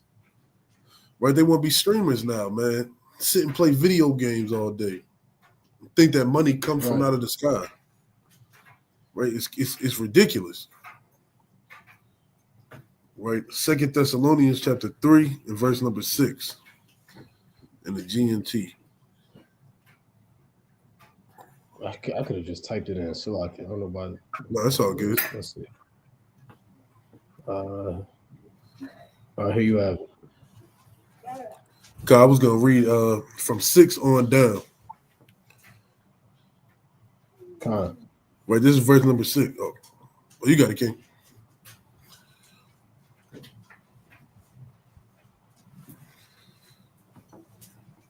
It says, our friends, we command you in the name of our Lord Yahweh Shah Mashiach to keep away from all believers who are living a lazy life and who do not follow the instructions that we gave them. Right, so we was commanded in the epistles to stay away from those who live a lazy life, those who don't want to get up and work, those who are content with being a beggar, those who are content with not having, right? And it says, you yourselves know very well that you should do just what we did. We were not lazy. We were with you, right? The apostles and disciples, they wasn't lazy. They took up trades. They provided for the church, right? They did alms and charities. Right? You can't do alms and charity and be lazy, right? Those two don't mix. It's like oil and water. It makes no sense, right? And it says, we did not accept anyone's support without paying for it. Instead, we worked and toiled. We kept working day and night so as not to be an expense to any of you. And that's how you should want to be. You should want to be self-sufficient, right? You should want to be the brother who be like, you know what, I got it. I don't need you to help me. Right, it's okay to take help if needed, but you want to be that brother, right, that says, I can handle this. I can take care of it. I put my hand to the plow. I'm able to finish what I started, right? And it says we did this not because we did not have the right to demand our support. We did it to be an example for you to follow. While we were with you, we used to tell you, whoever refuses to work is not allowed to eat. And that's the idea. That's a slogan that we use in the body, right? We require all men to have jobs and provide for their households. Even if you're just by yourself and you don't have a wife or children, you're commanded to work. You're commanded to work if you're in this body, and that's how it is in Israel. All men should be working, right? The sisters as well, right? Taking care of the houses, helping raise the children, right? Everybody should be working, right? It's like a bicycle. One pedal goes, the next pedal goes. Now you're going up mountains, you're going up hills. That's the example that the apostles and disciples laid for us. Think, what if Ezekiel say, you know what, I'm done. I don't want to work anymore. Right? The Most High took his way, I'm done. I'm done. I don't want to do this anymore. How we wouldn't have any of this understanding. So it's important and imperative to look at our forefathers, how they labored, how they strove, how even when they were dead, beat, tired, they kept going. Right? Moses had to hold his hands up. He had his brother come there and help hold his hands up when he held the staff up. Imagine if he said, you know, I'm done. I don't care. I don't want to do this anymore. You got to envision these things. And you got to make it happen for yourself. Right, but you got it, y'all, done. Slakia, Kinda, I can we was read just this gonna last say verse in 30, verse 11? 11, Khan. We say this because we hear that there are some people among you who live lazy lives and who do nothing except meddle in other people's business.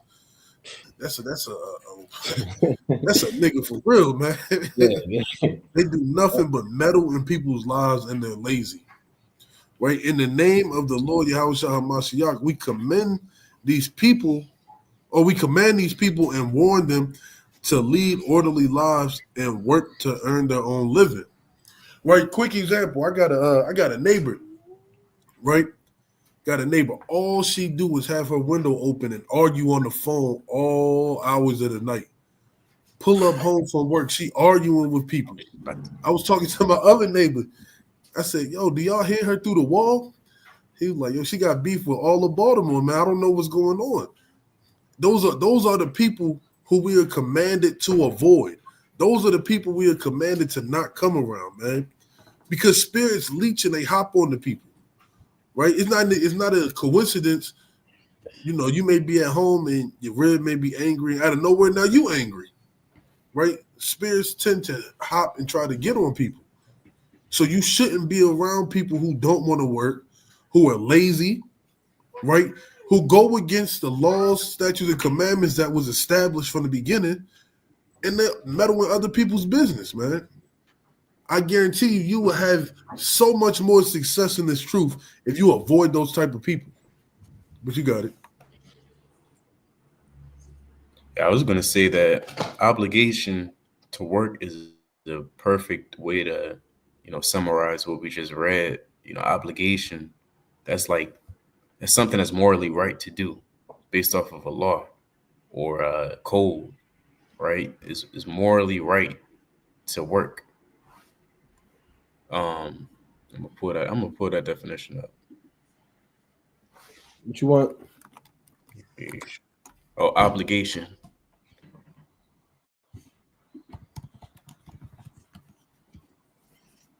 What?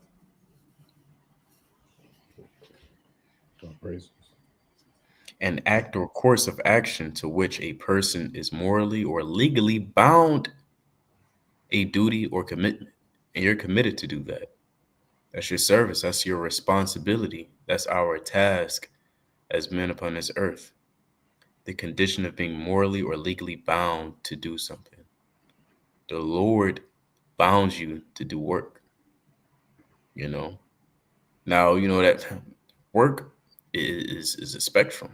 You got to do what you got to do. You got to get your hands dirty. I know some brothers that they work 2 jobs, both paid 17, but they was working. They got their hands dirty. I know a brother that drove an hour away just to kind of get the job that that he had to get. But nevertheless, I want to bring out Proverbs 17:2. So there's nothing new under the sun as well, because they had to deal with these spirits in the churches back in the day.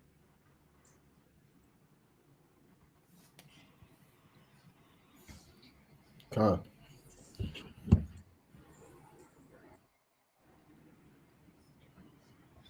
You should be able to see it. It reads, you said what? Oh, nothing. I thought you wasn't able to see it. Oh, kind. A wise servant shall have rule over the son that causeth shame, and shall have part of the inheritance among their brother. And I think when I hear this verse and I read it, I think about work. Sometimes you got to deal with folly, and sometimes you got to deal with madness. But you gotta deal with it to kind of pay the bills or to elevate, whatever the case may be. So I think about that verse a lot. You know, you gotta do what you gotta do, to be honest. Con. Con. Because that servant, he gotta deal with that unruly son, that shameful son. Kind of gotta the shameful son probably burp and fart, probably don't want to do any work, and he's spitting on the toes of the servant, just being rude and crass. That wise servant got to deal with it, because he's gonna get his at the end of the day. The Lord's gonna bless him. The Lord blesses those who know how to the Lord. He loves a laborer's man who endured a lot, and even as men on a carnal level, we look at that brother as mighty. Damn, that brother went through a lot. He had to work all them jobs, hours, whatever the case is. That's mighty. That's honorable to look upon. It gives the inspiration, to be honest. You got it. Con. I want to get this quick precept of First Chronicles, chapter 22, real quick. This is concerning David, right? A quick precept. This First Chronicles, chapter 22, and verse number 7. I'll start at 7. And David said to Solomon, my son, as for me, it was in my mind to build an house unto the name of Yahweh, my God. And nobody told David to do this, right? The Most High didn't say, David, look, here's what you have to do. Once you eclipse this age and you subdue the Philistines, then thou shalt build. It didn't work like that. Sometimes you gotta have stuff in your mind as a man. You have to have vision, man. Right? If you live in an efficiency, right? It's your toilet right here, your bed right here, and your stove right here. You gotta have vision of where you want to be, man. Right? Even in this knowledge, man. If all you know is Deuteronomy 28:68, that's fine. All praise to the Most High. Sirach 19:24, right? But you should want to grow in this thing, man, and have something in your mind where you say, look, you know what? All I know is Deuteronomy 28:68, but then I want to learn John 3:16, that breakdown. Then I want to learn how to apply this precept. Then I want to learn these laws. Then I want to learn how to do this. You have to always, as a man of Yahweh Shema Shai, have something in your mind that you want to obtain or achieve, man. Right? A goal, something that you are striving to accomplish. Right? And that was always David's mentality, man. Nobody told David to take Jebus and conquer it and name it the city of David, man. Right? Nobody told him to expand the boundaries. These are the things that are in a sincere, zealous brother's heart, man. Right? And taking these particular chances. The Lord said time and chance happened to them all, man. Right? And success is in the hand of the Most High. Right? Tell you that in Ecclesiastes chapter 9 and 11. Right? That the race is not to the swift, nor bread to the wise, nor yet favor to men of skill, paraphrasing, for time and chance happening to them all. But in the Most High, he allows people to fail and he allows men to succeed. But if you put your faith in the Most High and you trust in Yahweh Shema Shai, you can't go wrong. Right? Look at David and Goliath, man. Right? These outcomes in life are determined by Yahweh Shema Shai, every outcome in life. And you have to have it in your mind to say, you know what? Here's what I want to do for my household, man. I'm going to get us out this 1-bedroom apartment, man, right? Where we all stacked on top of each other, but I'm going to put us in a situation where we can be comfortable, man. I'm going to take myself from just knowing Deuteronomy 28 and 68, and I want to grow, and I'm going to finally get my pocket from, man. It's in my mind. You have to have vision and goals, man, and plans spiritually in his knowledge. Right? Let's read on. But the word of the Lord, this First Chronicles 22:8. But the word of the Lord came to me, saying, Thou hast shed blood abundantly, and hast made great wars. Thou shalt not build an house unto my name, because thou hast shed much blood upon the earth in my sight. So David had in his mind a plan, the Lord shut it down. Right? So look, I know that's what you wanted to do, but that's not what's going to happen. And that can happen too, man. You might want to say, you know what, man, I think I want to finally, get a trade and learn how to be a carpenter, right? You buy the books, you learn, and the Most High, he shut it down, right? There are plans that the Most High could shut down, man. Even to put your trust in the Most High. You had in your mind to do something righteous, that may not be what the Most High wants you to do, right? Because every way is right in man's own eyes, paraphrasing, right? So the Lord eventually, he shut this down, but it was in David's mind. Now I'm gonna get one quick precept. Did that stop David, man? Right? Let's go to First Chronicles 28 real quick. Did David say, man, to hell with that? Right? This is First Chronicles. I mean, this whole chapter is good, man. Right? This is I want to get straight to the point. Right? This is First Chronicles. I'm gonna just read 11. Right, First Chronicles 28:11. Then David gave to Solomon his son the pattern of the porch, and of the houses thereof, and of the treasuries thereof, and of the upper chambers thereof, and of the inner parlors thereof, and of the place of the mercy seat, and the pattern of all that he had by the Spirit, of the courts of the house of Yahweh, Bashem Yahushai, and of all the chambers round about, of the treasuries of the house of God, and of the treasuries of the dedicated things. So David wanted to build the temple. Most High said, you can't build it. You shed too much blood. David said, you know what? That's cool, right? I'm going to draw out the blueprint for the temple, though. You didn't say I couldn't do that, right? You didn't say, I didn't hear you say that. So he went and drew out the entire blueprint, man. All of the designs, the weights, the resources, the architecture, the mathematics, the schematics, the logistics, all that was by David's mind through the Spirit. And he gave the blueprint to Solomon. So when Solomon was orchestrating everything, he had the blueprint from his father David. So the point is, you may have something in your mind that you want to do, and you should, as a man. You should have an end game, a goal, a plan, as a man, if Yahweh Bashem Yahushai. And even if the Most High shut it down, that doesn't mean anything, man. Right? David still drew out the blueprint for the Most High. Right? So always at, accountability, excuses. Hey, look, keep grinding for Yahweh Bashem Yahushai. Right? But brothers got it. Come, that's right. Quick point. Let's go to I was gonna say, my pops told me.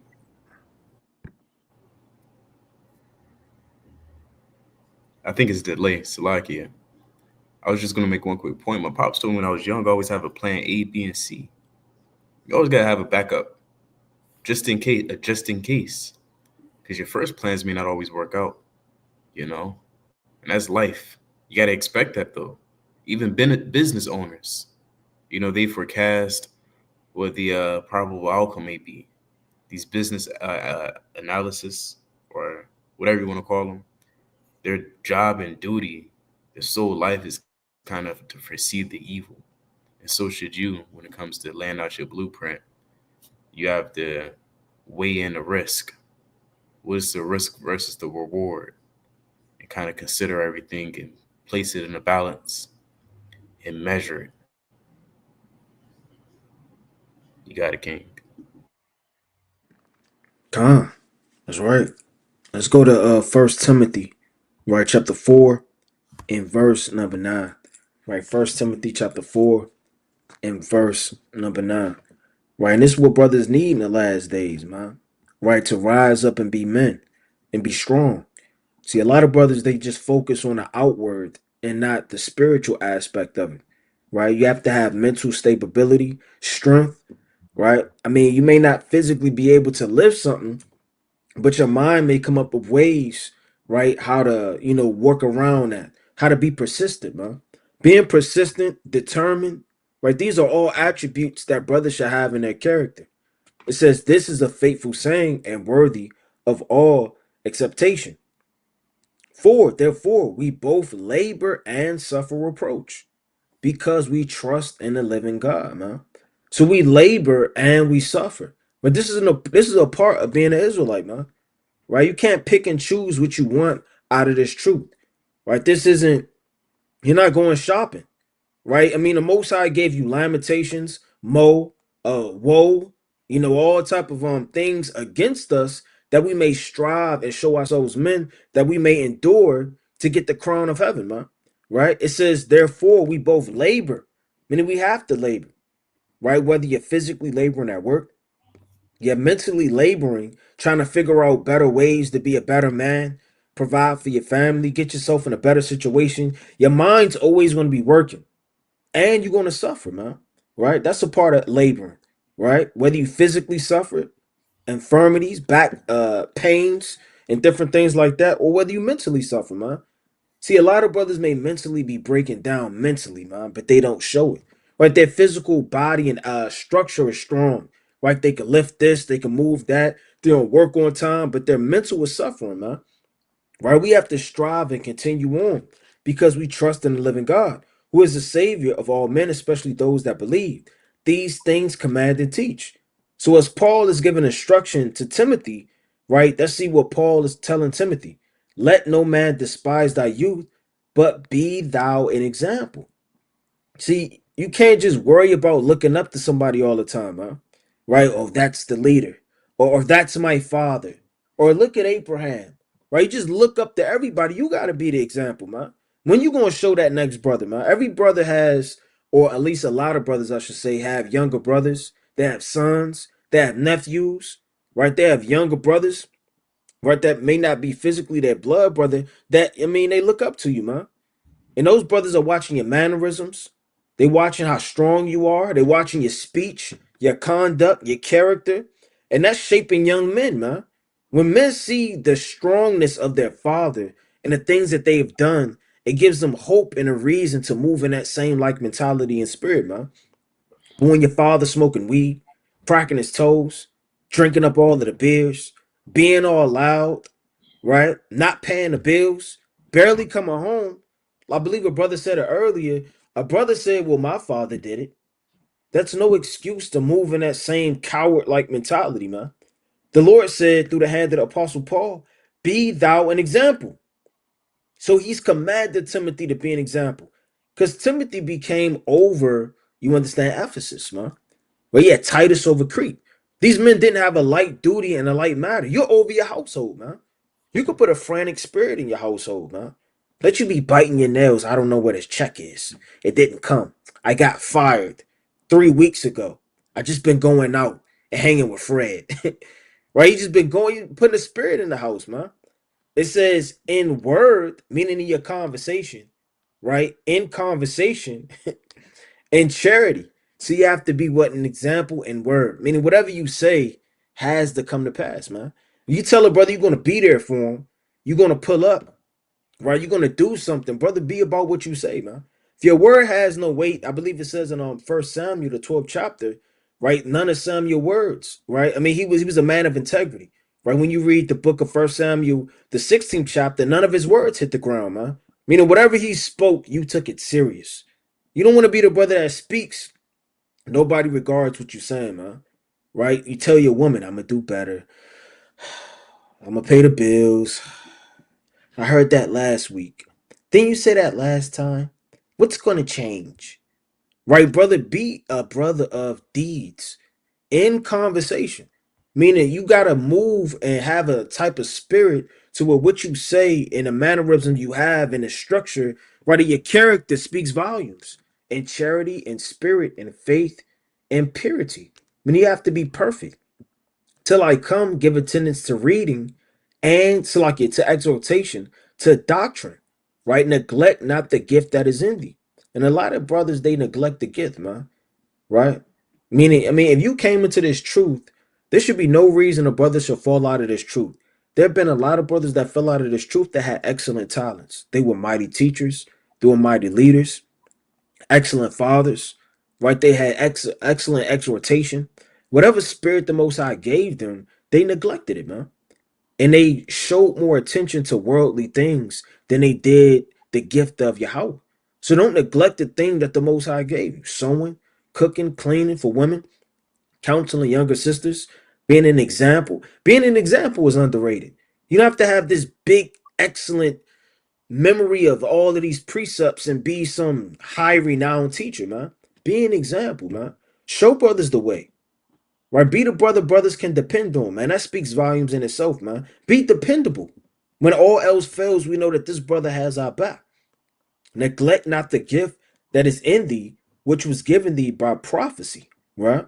Meaning from old, with the laying on of the hands of the presbytery, right? The assembly of the elders.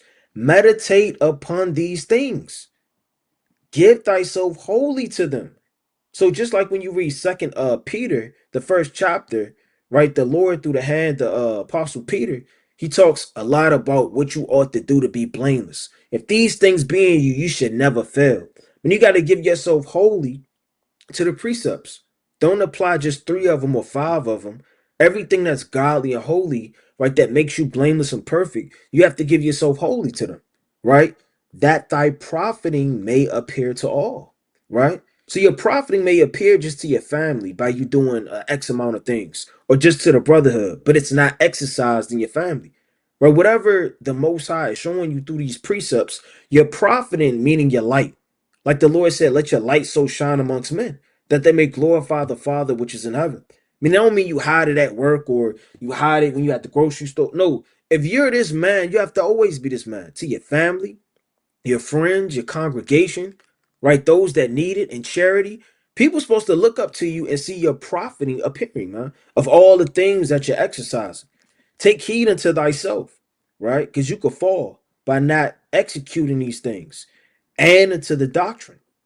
Continue in them, meaning consistency. For in doing this, thou shalt both save thyself and them that hear thee. Right. So Paul is giving excellent, counsel through the Spirit of how a man ought to move in the Spirit, of how it affects others, how being continuously in these things and being persistent, right, you could be saved. Brothers got it. Con, those are excellent points. That's beautiful. Right, let's go to 1 Corinthians 16 and verse number 13. Right, that's important, man. Right, that's extremely important. Not to just talk it, but to live it and show it, so that you can be saved and the people around you who hear these things. Right, that should light a fire under you. Right, to be that example. Right, it should light a fire under you to not be the person who everybody gives an example, like, him, don't be like him. Right? We all know that person we was growing up. Right? Your moms will tell you don't be like him, or your grandmother, your aunt. They'd be like, yeah, don't be like him. That's a perfect, that was, man, we might have to clip that and put that as a short through the Spirit. But this is 1 Corinthians 16 and 13. Watch ye, stand fast in the faith, quit you like men, be strong. Right? So you got to watch and stand in the faith and stand strong in the faith and be a man. Be a man. That's what we're commanded to be. Is to be men. To the example, to the young men who are coming up, the babies that are being born in Israel, where we have to be that example, as they were the example in Sirach, the 44th chapter. So let's go to that, Sirach 44. It started number 1. It started verse 2. These men were examples to us that we don't follow after Lil Wayne. We don't follow after Gucci Man, Project Pat, all these Negroes who didn't profit us anything when we was looking up to them. Lil Boozy. Right? We have to quit like men. Be strong. Be faithful. Be fervent. Right? My father used to say this all the time to me when I was younger. Either you stand for something or you're going to fall for everything. And it always stuck with me because I didn't know what he meant when he said stand for something. And the Most High is perfect in his timing because he's given us something to stand for. So we don't fall for and be beguiled. Like how in Galatians it said, who bewitched you? We're not being bewitched because we're standing for something. We're being the men that the Most High commanded us to be. We're looking back on our past mistakes and making sure we don't fall victim to the same thing over and over again. Right? This is Sirach 44:2. The Lord have wrought great glory by them through his great power from the beginning.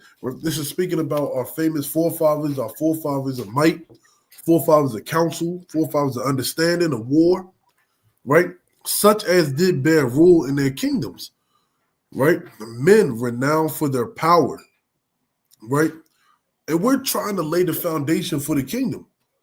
So with you trying to lay the foundation for the kingdom, you should want to such men walking in the kingdom to move how you are, right? We don't want to have to worry about these YNs holding extendo clips and damn whatever guns they got out that ain't hit the streets yet, right? These are the things that we have to lay forth and show as an example, not just jesting and fighting and arguing over social media, right?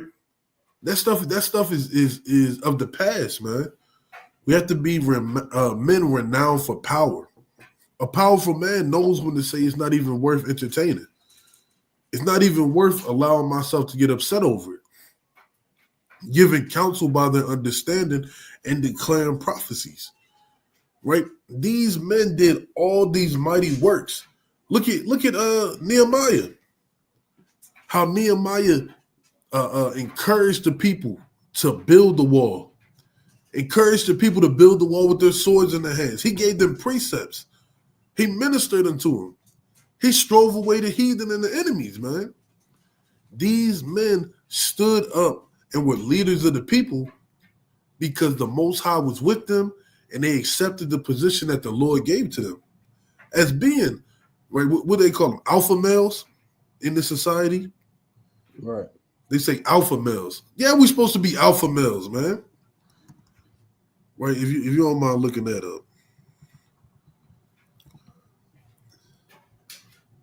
An alpha male is a man who is seen as strong, assertive, and in charge, right? The term can also refer to the most powerful male in a group of animals, right? We're all supposed to be alpha males, man. We're all warriors. We're all priests. We're all kings, right? Because look, I was on YouTube the other day, and I think it was Kevin Garnett. He was talking about the NBA when he played in it. He said you had men out there. You had men who will elbow you, throw you to the ground. He said you got to get up and you better keep playing, right? And that's what happens now. You got these beta males, right? What they say, soft manning. They say number 3, they have trouble saying no. It's off. They rely on others to make decisions. It's wicked. They are loyal to a fault. They let men overthrow them. They're proud, too friendly, too open with their emotions. Not a follower. I mean, they are followers. At least, it's like at least they're trustworthy. I guess they'll do whatever you tell them to do. Hey man, don't be a beta male. There's no beta males in the truth. Not gonna put the brother name out. Nakwan, you remember that? It was a long time ago. The brother said, "I'm a great follower. I'm good at following men." Yeah, brother did say that. Yeah, said it straight out his mouth. Didn't even try to say, I got my own mind. Right? The brother said, "I'm great at following men." Right? This is all the example of a fruitcake. Right? A sissy, a punk. these don't A mama's boy. A mama's boy. Right? Don't be a beta male. Right? Be a man of renown. Right? The scriptures told you, ask your fathers and they shall tell you, and your elders and they shall show you. These are your forefathers and elders right here on how you should move. Right? Beta males. Look, it say rely. Oh, go ahead, Kenny. Relies on others to make decisions for him. right? Never never faced his bullies. Man, this is it was a movie like that. Was it Joe Somebody with Tim Allen? He kept getting beat up at work. His daughter saw him get beat up. And then he had the he had the man up. Salaki, it's a movie called Joe Dirt where he just a beta male. He's getting pushed around and just looked down on and spit on, and then dog ran away from him, woman cheated on him, living in a room with the mops, just Hey, the new guy, Remember that movie? yep. Yeah, the new guy, man. Right? He doesn't trust himself. Gets offended easily. Right? These are feminine traits. You don't trust yourself and you get offended easily, and he makes excuses. That's what we going into. Accountability and excuses. Right? You're a beta male if you make excuses, man. No ifs, ands, or buts. Ain't no spades on this, man. You can't cut it. If you making an excuse, you a step above a aqua. And that's real. That's real, man. Man up. Gird up your loins. And be strong. That's what we're commanded to do, man. No punks and betas in Israel, man. My brothers got it. Yardan, you got something?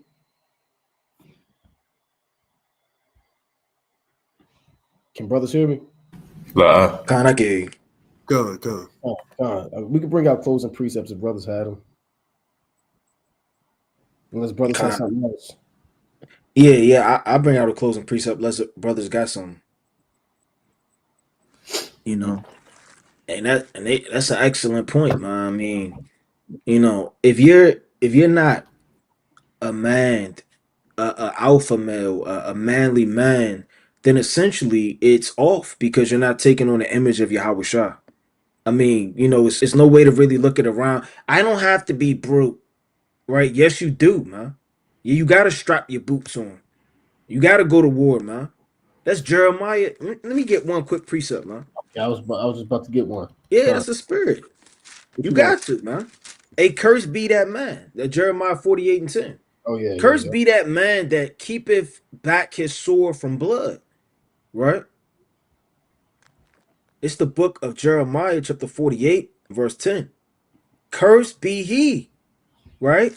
That doeth the work of the Lord deceitfully, right? Hiding bullocks, right? You're shaving shekels, whatever the case may be going off. And cursed be he that keepeth back his sword from blood. I mean, you keeping back your sword from blood. Here it is, your brother getting thrust through, man. And you're sitting up there worrying about something you have no business worrying in. And you're scared. You're not strong. You're fearful. You're not fearless. You're not ready to make your body live in sacrifice, man. And one of the most chief things I think about when you think about war is you never know if you're gonna make it home. So those men that actually do go out there and fight for their nation and their families, man, that's a real man. Right? He may never see his wife again. He may never see his children again. He may never see his brothers again, man. But he put it all on the line for his nation and for his God. And that's the spirit we got to move in, man. It's all or nothing, right? There ain't no life insurance policies and, well, and you tiptoeing around, you biting your nails, right? I mean, either you're in this thing or you out this thing. When that shofar gets blown and the men are assembled, you're either there or you're not, right? So, I mean, if you keeping back your sword from blood, shame on you.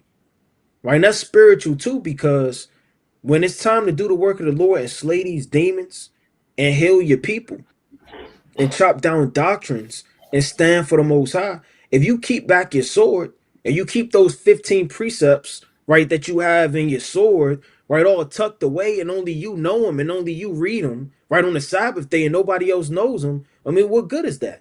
You're hiding your talents and your understanding in the napkin. You want to be able to use it, man. But you say you had a precept, King? No, yeah, I just wanted one quick precept, man. Thinking Con. of our Lord in Matthew 25 and 24, real quick. The Lord said, even a wise man scarce smile a little too, man. Right? This and Yahweh Shah is likened it to a hard man. Or in Luke the 19th chapter, he's called an austere man. Matthew 25 and 24. Then he which had received the 1 talent came and said, Lord, I knew thee that thou art an hard man, reaping where thou hast not sown, and gathering where thou hast not strong. And you want to have that spirit, man. You know, you don't want to be the brother. You gotta you take them 3 hours to get ready, man. Because you got to do your nail follicles, and then you got to pluck your beard, that loose beard hair, and you got to put the cucumbers on your eyes. And ain't nothing wrong with taking care of yourself, right, brother? You take care of yourself, man. Hey, but if you're exceeding and you take longer than your woman with your thing, and you got to get the coat on your nails, and you gotta get your lip scrub. You got a brown sugar lip scrub. Your mind ain't right, man. Let me find out a man of the Lord got a brown sugar lip scrub, huh? And he just, hey, look, brother. It's all right to be kind of rough around the edges, man. So, hey, you gotta be a hard man sometimes, man. Again, ain't nothing wrong with taking care of yourself. Hey, but if you a brother and you got that metrosexual, androgynous, you always side on brothers, you got they got a little smirk. You always smirking. When the brother come around, you saw Shan. You got a little switched in your walk, man. Little sugar in your tank. Your hand always drop. You always bat your eyes, and you're twinkling your toes, and you're spinning around, and you're doing too much moving, brother. Blushing. Yeah, you're blushing, and your cheeks getting red, and you don't know what to do. And hey, look, man. Hey, Yahweh Shah was a hard man. Hey, brothers got to walk like men. Walk straight up like a man. Stop walking with your head down, your damn head in your loins, man. Your chest all sunk in. Sit like a king. Hey, one quick precept. Hey, the Most High said in Proverbs, quick precept. It's like 23 and 7. For as he thinketh in his heart, so is he. Eat and drink saith he to thee, but his heart is not with thee. Eat like a man. Eating applesauce and chicken nuggets all day with your hands. You just like finger food. Brothers got to grow up, man, and be a man. Walk like a man. And if you a king, kings have a level of cleanliness to them, man. Goddamn cookies and chips and sweet potatoes and all in your bed sheets. Get it together, brother. I'm a man of the Lord. You go in the brother house, man. I remember one more point, they had that show. What was that show, man? It was on MTV back in the day. I think it was Next or something like that. They'd go in your house. No, I wasn't that. They'd be on the bus, but they'd take turns going to your house. Room raiders. It was room raiders, man. And they'll go in your house and they'll figure out what kind of person you was. This guy, he ain't right, man.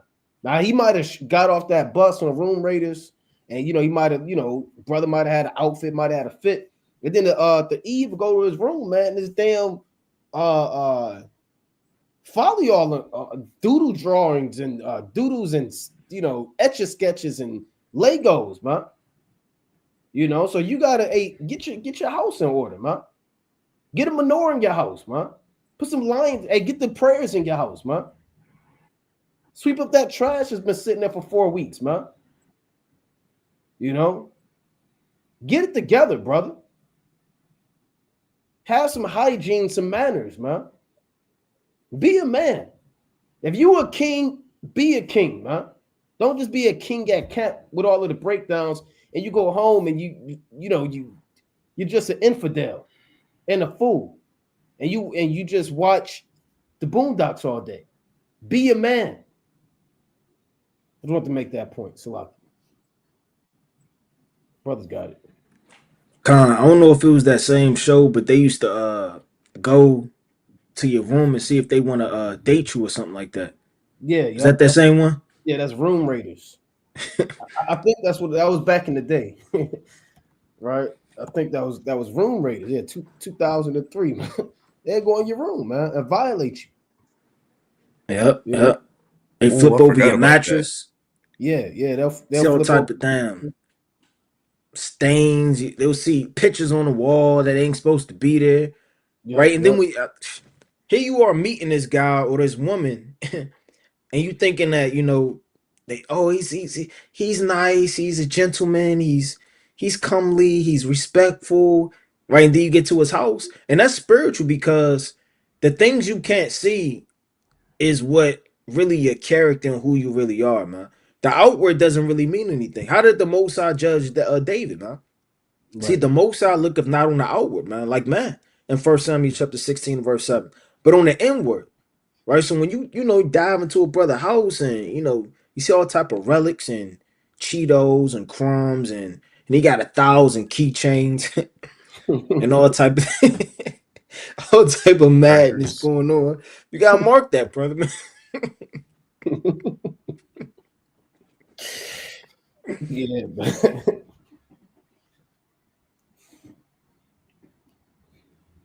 God. That's right. That's right. That's right, man.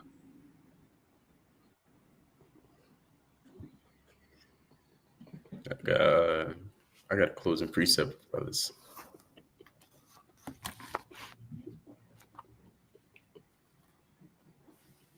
It's Matthew chapter 11, verse 7. And it reads, And as they departed, Yahushua began to say unto the multitudes concerning John, What went ye out into the wilderness to see? A reed shaken with the wind. But what went ye out to see? A man clothed in soft raiment? Behold, they that wear soft clothing are in kings' houses. But went ye out to see, slacking for to see a prophet? Yea, I say unto you, and more than a prophet. And so Yahushua is describing, it's like Yahushua is describing John as a mighty man. He said he's not a reed shaken in a wind, and a reed shaken in the wind is feeble. It can be easily snapped, burnt, plucked by the elements, by man's hands. He's not a reed shaken in the wind. What's the opposite of that? A tree. A tree has a strong foundation, roots. It's not going anywhere. And he also described his clothing. Not to say you have to dress, you know, how he just dressed, but it's just really painting a picture that you know, he wasn't not getting his hands dirty. You understand? He got his hands dirty by being out there in the fields, by prophesying into Israel, by doing a work which quite literally required your hands getting dirty. Look back towards Nehemiah's time, and David's, and the Maccabees, even Haggai. He was bringing food out into the reapers, if I'm not mistaken. And Habakkuk. Yep. so, Habakkuk, Habakkuk to Daniel. And so, our forefathers, they was they weren't afraid to get a little bit rough. And that's not to say and describe them all as cavemen, brute beasts, but they carried themselves with some honor. They tried the best of their ability. They're so highly spoken of that we, righteously aspire to be how they were. Also, Amos is in the background. We try to be how they were. We try to emulate that in righteousness. Yeah. So kind. Come. Yeah, I get a closing precept. Right. I'm gonna get Job 38 and 3 for the night through the spirit, right? Job chapter 38 and verse number 3. Gird up now thy loins like a man, for I will demand of thee, and answer thou me. And girding up your loins, that was a literal thing they would do. That was when it was time to labor. Because you remember, men, they didn't wear what we wear today, right? They didn't have, jackets and hoodies and, denim jeans and slacks. They had garments they wore, right? They had tunics and things of that nature. So they would have to gird up their loins so they were ready to labor and do work, right? And the Most High has commanded men to gird up now thy loins like a man. And the Lord tell you also to gird up the loins of your mind, right? So your mind should be focused on examining yourself. Everything's up for examination as a man, and we're constantly examining ourselves on a day-to-day basis. And what things are we lacking as men of Yahweh Bashmi Yahushua, right? Looking at our forefathers, looking at what we're doing, looking at the examples and building ourselves up, man. And really, brothers that are in this knowledge, you are officially setting a standard because we didn't have that standard in the world, man. We didn't have that standard in the world of what it meant to be a man. You might have had men that had portions and traits, or this, your uncle said this, or your grandfather said this. We saw this guy do this, but now it's time the Most High brought you into this knowledge to be a man. You understand through the spirit and power of Yahweh Bashmi Shah. So this has never been done before, man. The Most High is raising up a mighty generation, and the Lord is calling us in these last days to gird up now thy loins like a man, for I will demand of thee. So the Lord demands things out of us, man. Right? And he said, answer thou me, man. Right? And the Most High, he commanded Job to be a man. Man up. The Lord told Joshua, what you on your face for, man? Get up, man. Y'all went off. This man took the accursed thing. Get up. What you on the ground for, man? He told Moses, stop asking me. Hey, the Lord talked to his men like men, man. So the Lord commands these things of us, man. The Lord holds us to be men, like a father talked to his son with a serious tone. That's how the Lord is getting down in the last days, man. Right? But brothers got it. Real quick, that's what Joshua, that just reminded my head, popped in my head. That's what Joshua is telling the people. He said, get up. He said, get up and get the land. What are y'all doing? Because they were just tearing. They wasn't trying to get the land. He said, get up. Do what you got to do. God, brothers got it. God. Let's go to Psalms chapter 15 and verse number 1. Right, extremely insightful Monday Night Fire. Right, I'm gonna have to go back through the spirit and watch this tomorrow too. It's good to put in remembrance the man, and women who are watching this that you ought to be in these last days. Where there's always room for improvement. There's always room to examine yourself and see your shortcomings and see how you can be better than you were the day before. Right, but this is Psalms 15 and 1. Right, this is going into the people who are going to dwell in Zion. Right, it says a Psalm of David. Lord, who shall abide in thy tabernacle? Who shall dwell in thy holy hill? He that walketh uprightly and worketh righteousness and speaketh the truth in his heart. Right, so the only people who are going to be accepted in the sight of Yahweh Bashim Yahushua is those who walk uprightly and worketh righteousness. Right, what is walking uprightly and working righteousness? Providing for your household, being an example to the nation. Right, putting forth all your effort to help the nation. Right, these are the righteous examples and working righteousness that the Lord requires us to do before we can enter into that holy hill, before we can go home to Zion, before we can go home and truly find out what rest is and speaketh the truth in his heart. Right, your mind should be meditating on the ordinances of the Lord, precepts, right, how to deal with situations, how to help improve your fellow neighbor's house if things are out of order, how to help improve your whatever aspect that needs help improving in Israel. So keep your mind fixated on if you're worthy to dwell in New Jerusalem that's coming. Are you worthy to be a part of that beautiful city and inhabit to that beautiful city?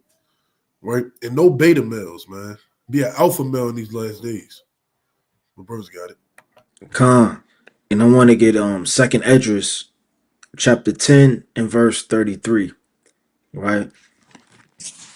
The book of Second Esdras, right? Closing precept. Chapter 10 and verse number 33. It says, and he said unto me, stand up manfully, and I will advise thee. So you can't be directed or shown what to do unless you show yourself a man. Right? The Lord is not, calling people that are incapable of standing tall for his name. You got to stand up manfully. That's how the Lord is going to advise you. The brothers brought out the mighty accounts, Joshua, right, Moses, right, all these accounts of these men. They had to stand tall, stand strong, so the Most High can show them which way to go. Right, that's Joshua, the first chapter. Right, and the Lord was always confirming the mind of Joshua. Right, because I mean, as men, you may fall, you may feel weak, you may feel, overthrown at moments of time. But the Lord always confirms that mentality to show yourself a man and be strong in the spirit. So I mean, Most High willingness was edifying, and brothers as well as sisters had that mentality moving forward to be strong no matter what. Brothers got it. With that, Yahweh Shemir Shai Barakathum, for the Nakwam, Shalom. Shalom, brother. Right. Shalom, brother Amos. Brother Yardan, Shalom.